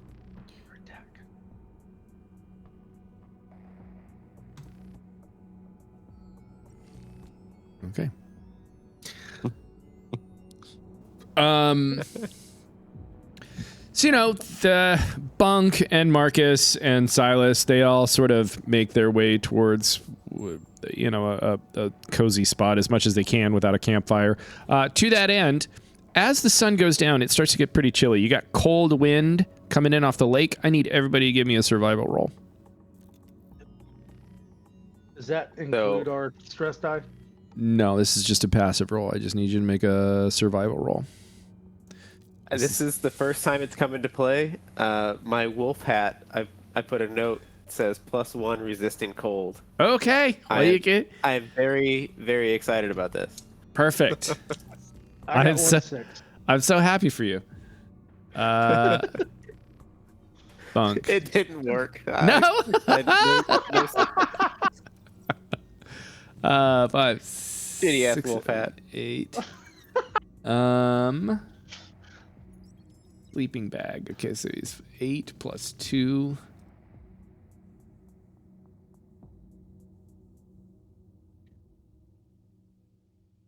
Yeah, if you guys have like sleeping bags or down jackets or anything like that, you can add that as a bonus. Can I give Silas my down jacket then? Because I passed. I got a 6. But I've got a down jacket that I could give him. Sure. I give him a +2. All right, two more chances. 6. Okay. Nice. And Dorian, Thank you. did Dorian succeed on a survival check? No, he did not. All right, so No you sixes. are going to take on hypothermia. It's shit. fucking cold. It's a condition. It's one of the conditions. So if you just mark that, Cold. you are Check. cold, which means you get a -1 to all your rolls. As long as you are cold, suffering from hypothermia. But anyways, the evening goes on. This little girl starts asking you a bunch of questions like, why is the sun round? Who invented gravity, etc. It's like you're just getting peppered with like nonsensical questions. She's like, so what do you mean by magic? What's this magic? Can't do any. I'm so cold right now. I can't use my hands. They're like in my armpits. So I'm like, pick a number, any number. 7. I knew you were gonna pick that number. Oh my God. It's amazing. How did you know? Magic. Magic. Okay. She seems moderately impressed. She's like, what else can you do? Can try not to die. I'm so cold right now, little girl. Oh, I got to figure out if she's got hypothermia. I love that you know her name and you just keep calling her little girl. Oh, so she's got hypothermia too. She's like freezing. She's like, oh my God. She's like, why don't we have a fire? Because no light after dark. And you don't want to attract bears. I think the fish were going to attract the bears. So she's like, how do I stay warm? It's cold. I'm cold. Dig a hole Dig a and hole. bury yourself in it. She's It's like a blanket, a dirt blanket. just like, that's blanket. weird. Marcus approves. It's like, it. I'm not doing that. I don't have a shovel. What else can I do? And she starts like jogging in place to like warm up. She's like, how do we stay warm? I'm freezing. Jumping jacks. So she starts doing jumping jacks. She's like, I think it's working. And as she's doing jumping jacks, she's kind of like doing jumping jacks all over the campground. She's like causing problems for the rest of you guys to be able to sleep. But then all of a sudden, as she's doing jumping jacks, you distinctly hear the sound of her step on something that goes thud. Like she's been doing jumping jacks on the dirt. And then all of a sudden, as she's sort of like bouncing around doing these jumping jacks, you hear her do a jumping jack, so thud. Like she realizes like, oh, I stepped on something. And she's like, what is this? I see what it is from where I'm at, or do I need to go over to her? She looks a little sort of like, did you hear that? I'm not crazy, right? Like I stepped on something, right? Yeah, She I kinda definitely like- heard that. She gets down and she starts clearing away some dirt, and there's like a board that's in the ground. It's like I would say a 2 foot by 2 foot piece of like 3/4 inch plywood. Flip it up, see if it's covering like a hole or something. So she tries. She's like, it's too heavy for me. I'm 12. She was 9. 9? No, she's 12 now. Suits my narrative. Stand aside, little girl. Let me give it a shot with my -1 roll. She's like, do you want me to help? Yeah. Okay, so she tries to help. Her little fingers, she's like trying to get her little fingers in there. She's like, 1, 2. Wait, she's like, wait, are we going on 3 or do we go like 3 and then go? 1, 2, 3, go. Okay. 1, 2. Wait, am I counting it or are you counting it? Oh my God, little girl. I'll just count it. Okay. 1, 2, 3. As soon as you say go. 3, she starts yanking on this thing. But anyway, give me a force roll with a -1. but a +2 because she's helping you. So a net -1. Or no, a net +1. Positive one.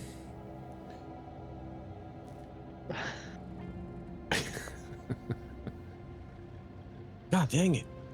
Nothing. Do you want to push this? Yeah. Let's get this bear den open. Come on. God dang it. Stress.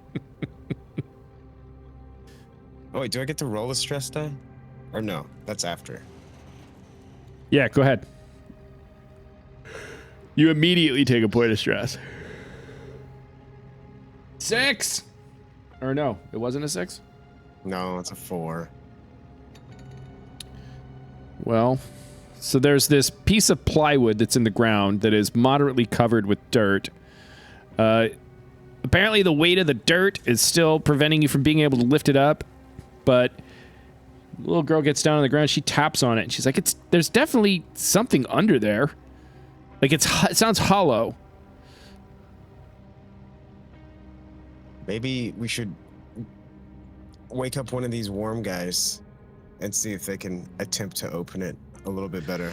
She's like, this is a good idea. I'm freezing. I'm going to sneak into somebody's sleeping bag while they come over here to open this thing up. And she's like, goes over and she runs over to Silas. She's like, kicks Silas. Silas! Wake up. Silas, there's a board. There's a board. Go open the board. Oh, okay. I mean, what does that even fucking mean? We found a thing. There's like a hole in the ground. It's covered by a board. Silas has killed people for less. All right, I will go over and try to open or lift up this board.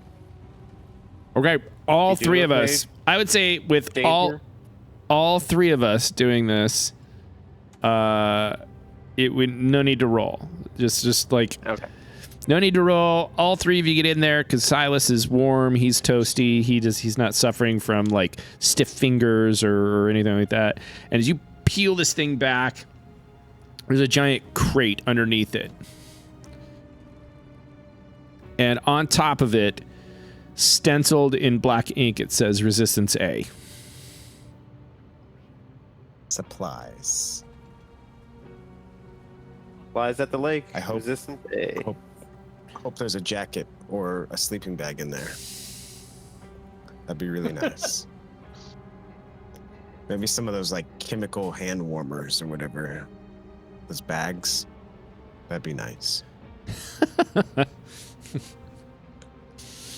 All right, so you guys pull this crate out.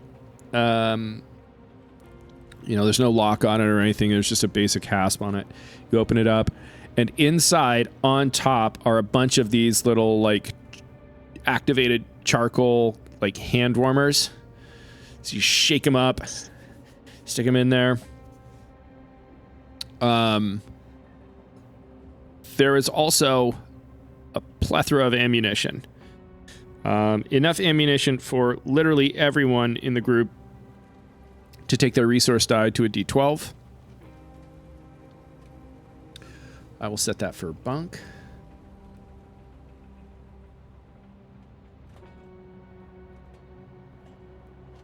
There is enough MRE rations for everybody to take their food to a D12, if you haven't already. And there is a manila envelope resting on top of all of this. There's also give me somebody give me a D6. I think I did Got the it. last D6. 3. There are 3 bricks of C4 with Holy shit. twice as many detonators, as well as somebody give me another D6.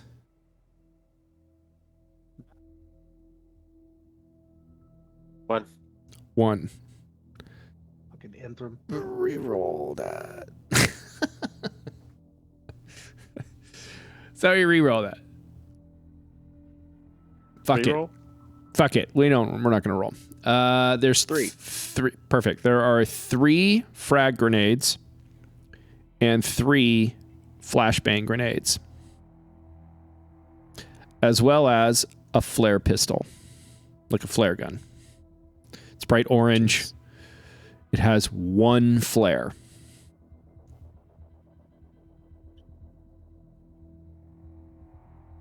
I can carry the C4.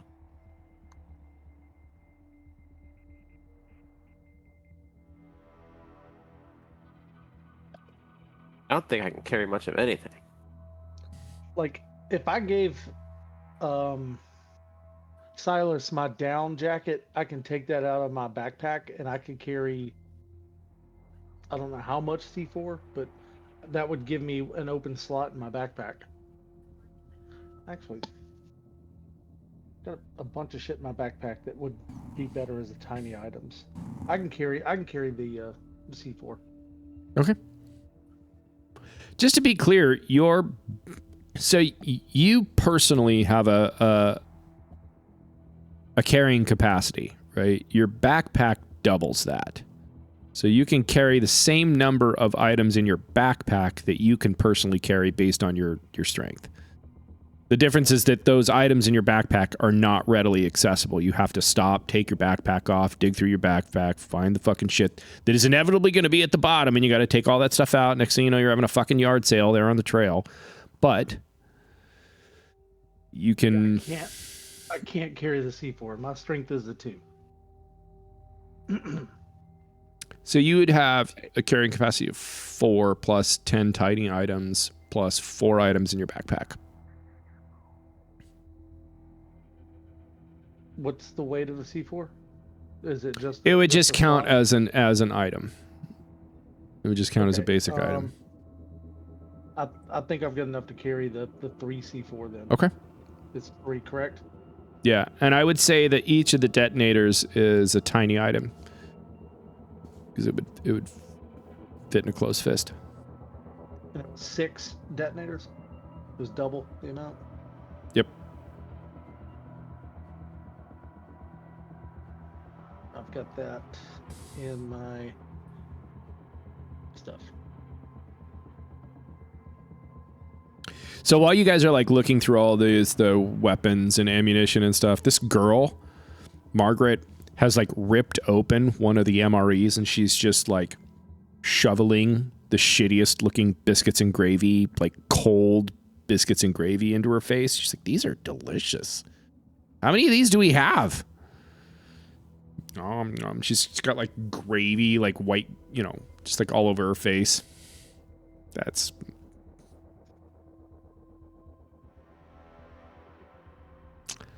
You can eat as many of those as you want. You can carry as many as you want.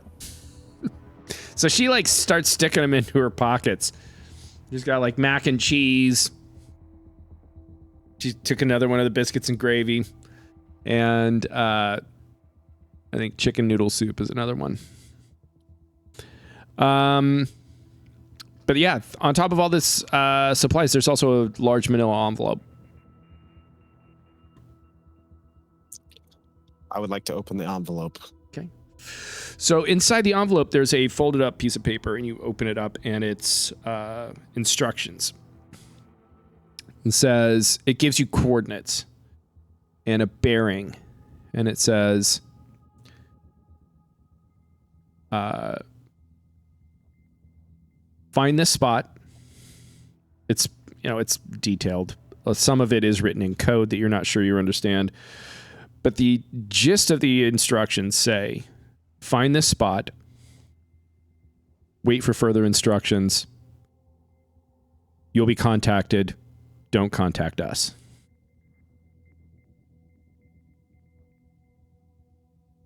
Okay. And then at the bottom again, So it repeats, hope still exists. So since Silas is awake, I share that with him. And I show him the coordinations and the letter. It's like, I know you're groggy because you just woke up, but this seems kind of important, and I thought you'd like to know. Thanks. It's almost too good to be true if Hope is still alive. I don't know how much hope I have. Yeah, and to be clear, there's no map. It's literally just coordinates. So, let's see if Bunk would understand how to interpret. Latitude and longitude? Longitude? It's actually, well, let's see if you would be somebody give me an insight roll. I was gonna say this with his time at the Trail Angels, would Marcus have known anything about the Dawn Front? All of you would. All of you would. But that's one of the whole thing with the Dawn Front is they're founded on hope and cooperation. Like hope being like a big word in what you just said. Wouldn't we associate hope with the Dawn Front? I don't know. Would you? I mean, I'm not going to tell you what to associate. 1-6. I'm sorry. What are you rolling? You said I got insight? 2 6s on my insight. Okay. Well, his is better. Let's do that. 2 6s. So they're not. It's not latitude and longitude. It's actually UTM. It's based on UTM grids, which is something that is not commonly used outside of municipal administration and military operations. Let's see if Bunk would know what this UTM grid would point to.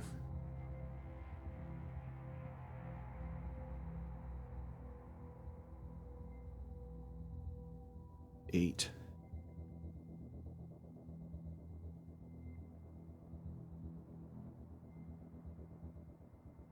Bunk would know.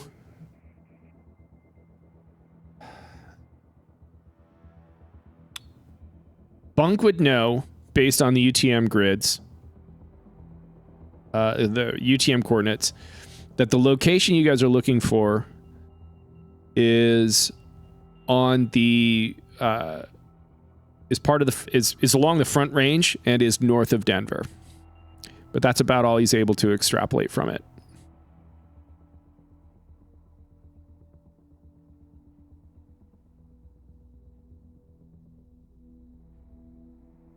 Well, is the sliver of hope worth trying to track this down? And above table, like, Bunk would definitely, if he has any carrying room, want some friggin' grenades. For sure, yeah. And let's see, does he?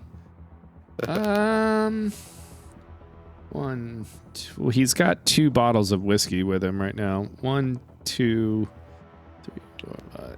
And an oxygen cylinder, which 8. So, like, I don't know what he's gonna. The old man imagery of him, like it's an oxygen cylinder on wheels, and it's hooked up like right under his nose. I love Bunk's inventory right now. I'm looking at it. He's got 1.5 bottles of whiskey and an ounce of marijuana.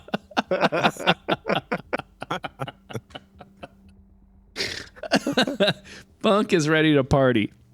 But yeah, he's going to take 1 each of the. He's going to take 1 flashbang.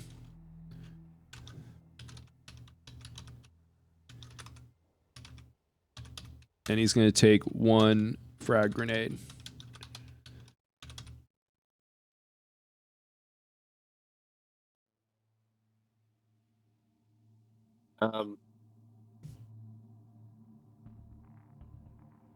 I think I'm gonna get rid of the camp kitchen Okay. and take a frag grenade. Awesome.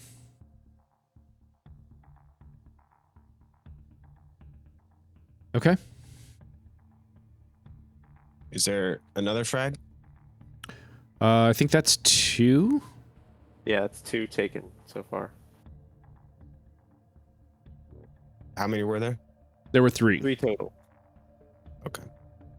I'll take one. Surprisingly, I have a frag grenade already myself. Don't know where I got it. Watchtower, I believe you Yeah, it found was in the one up- watchtower. or Air traffic control. Yeah. Yeah, I think it was in the air traffic control is where I got it. Sorry. Really?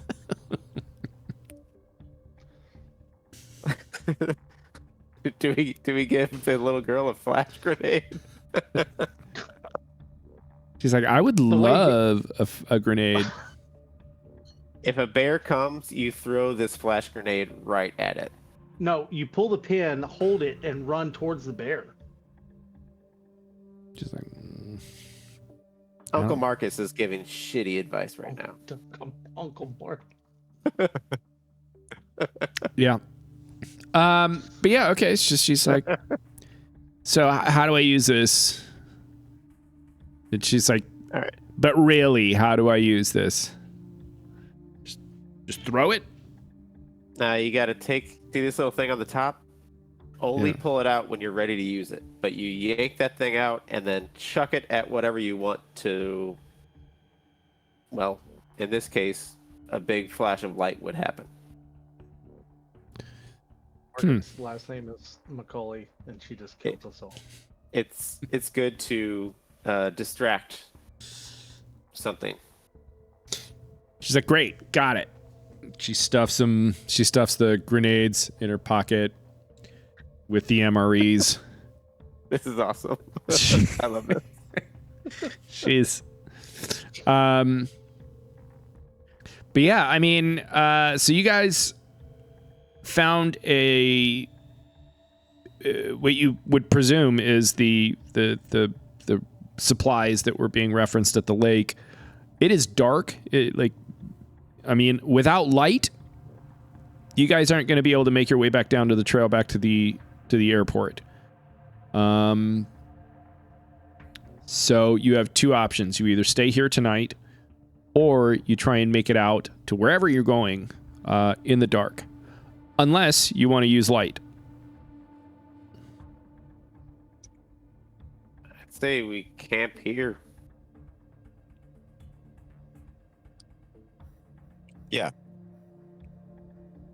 I got the hand warmers. I feel Yeah. a little bit better. She stuffs some of those hand warmers into her pocket with the grenades and the MREs. Margaret's feeling pretty good right now. It's one of those, I don't know how they work. I think it's something with like steel, or not steel, but iron and whatever. You shake them up and they get warm. So she's got 2 of those stuffed in her pockets. She's holding another couple of them. She's like hugging them. So she's nice and toasty. This little girl's been with us 1 session. She's loaded down to the gills with ammo, and my pockets have almonds in them to train squirrels. Love this. Love this. Well, we all make our choices. So I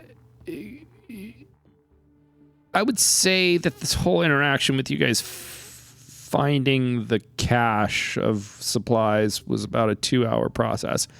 Does somebody else want to take like a second watch? Because at this point, it's like, we'll say it's like midnight at this point. After finding it, digging it up, opening it up, divvying it up, reading it, discussing the implications of the connection to the transmission that you got at the airport, it's midnight at this point. Marcus will take second watch. He's used to his years with the Trail Angels, like getting just snippets of time of sleep and being enough to kind of push through. So I'll go second watch. Okay. You want company? Like, Yeah, anybody but that creepy little girl. Oh, she's going to bed. She's going to sleep. In fact, she's already asleep. She didn't even tell anybody she was going. She's just like laid down in the dirt. She's fast asleep. She loves the dirt. he loves that dirt and grenades. She feels pretty good. This little maniac that we've joined our party. Yes. All right. So Bunk is just going to continue sleeping because he's an old man and can't be bothered to wake up. He's so high and drunk. Full of stew and just But if you guys are keeping second watch, so one of the other of you I need you to make an observation roll. Oh, observation. You got it, Matt? Yeah. 6. No 6s. Okay.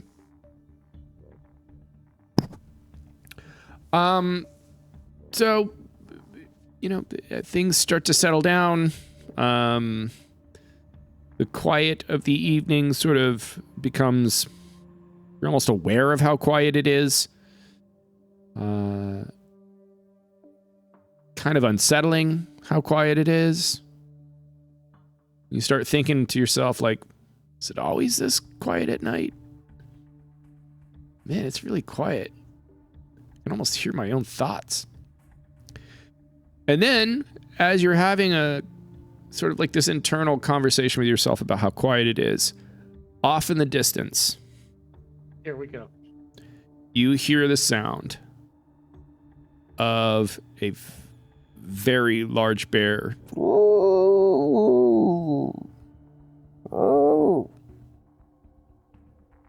And that's where we're going to end it for tonight, because I don't want to get too deep without Bunk.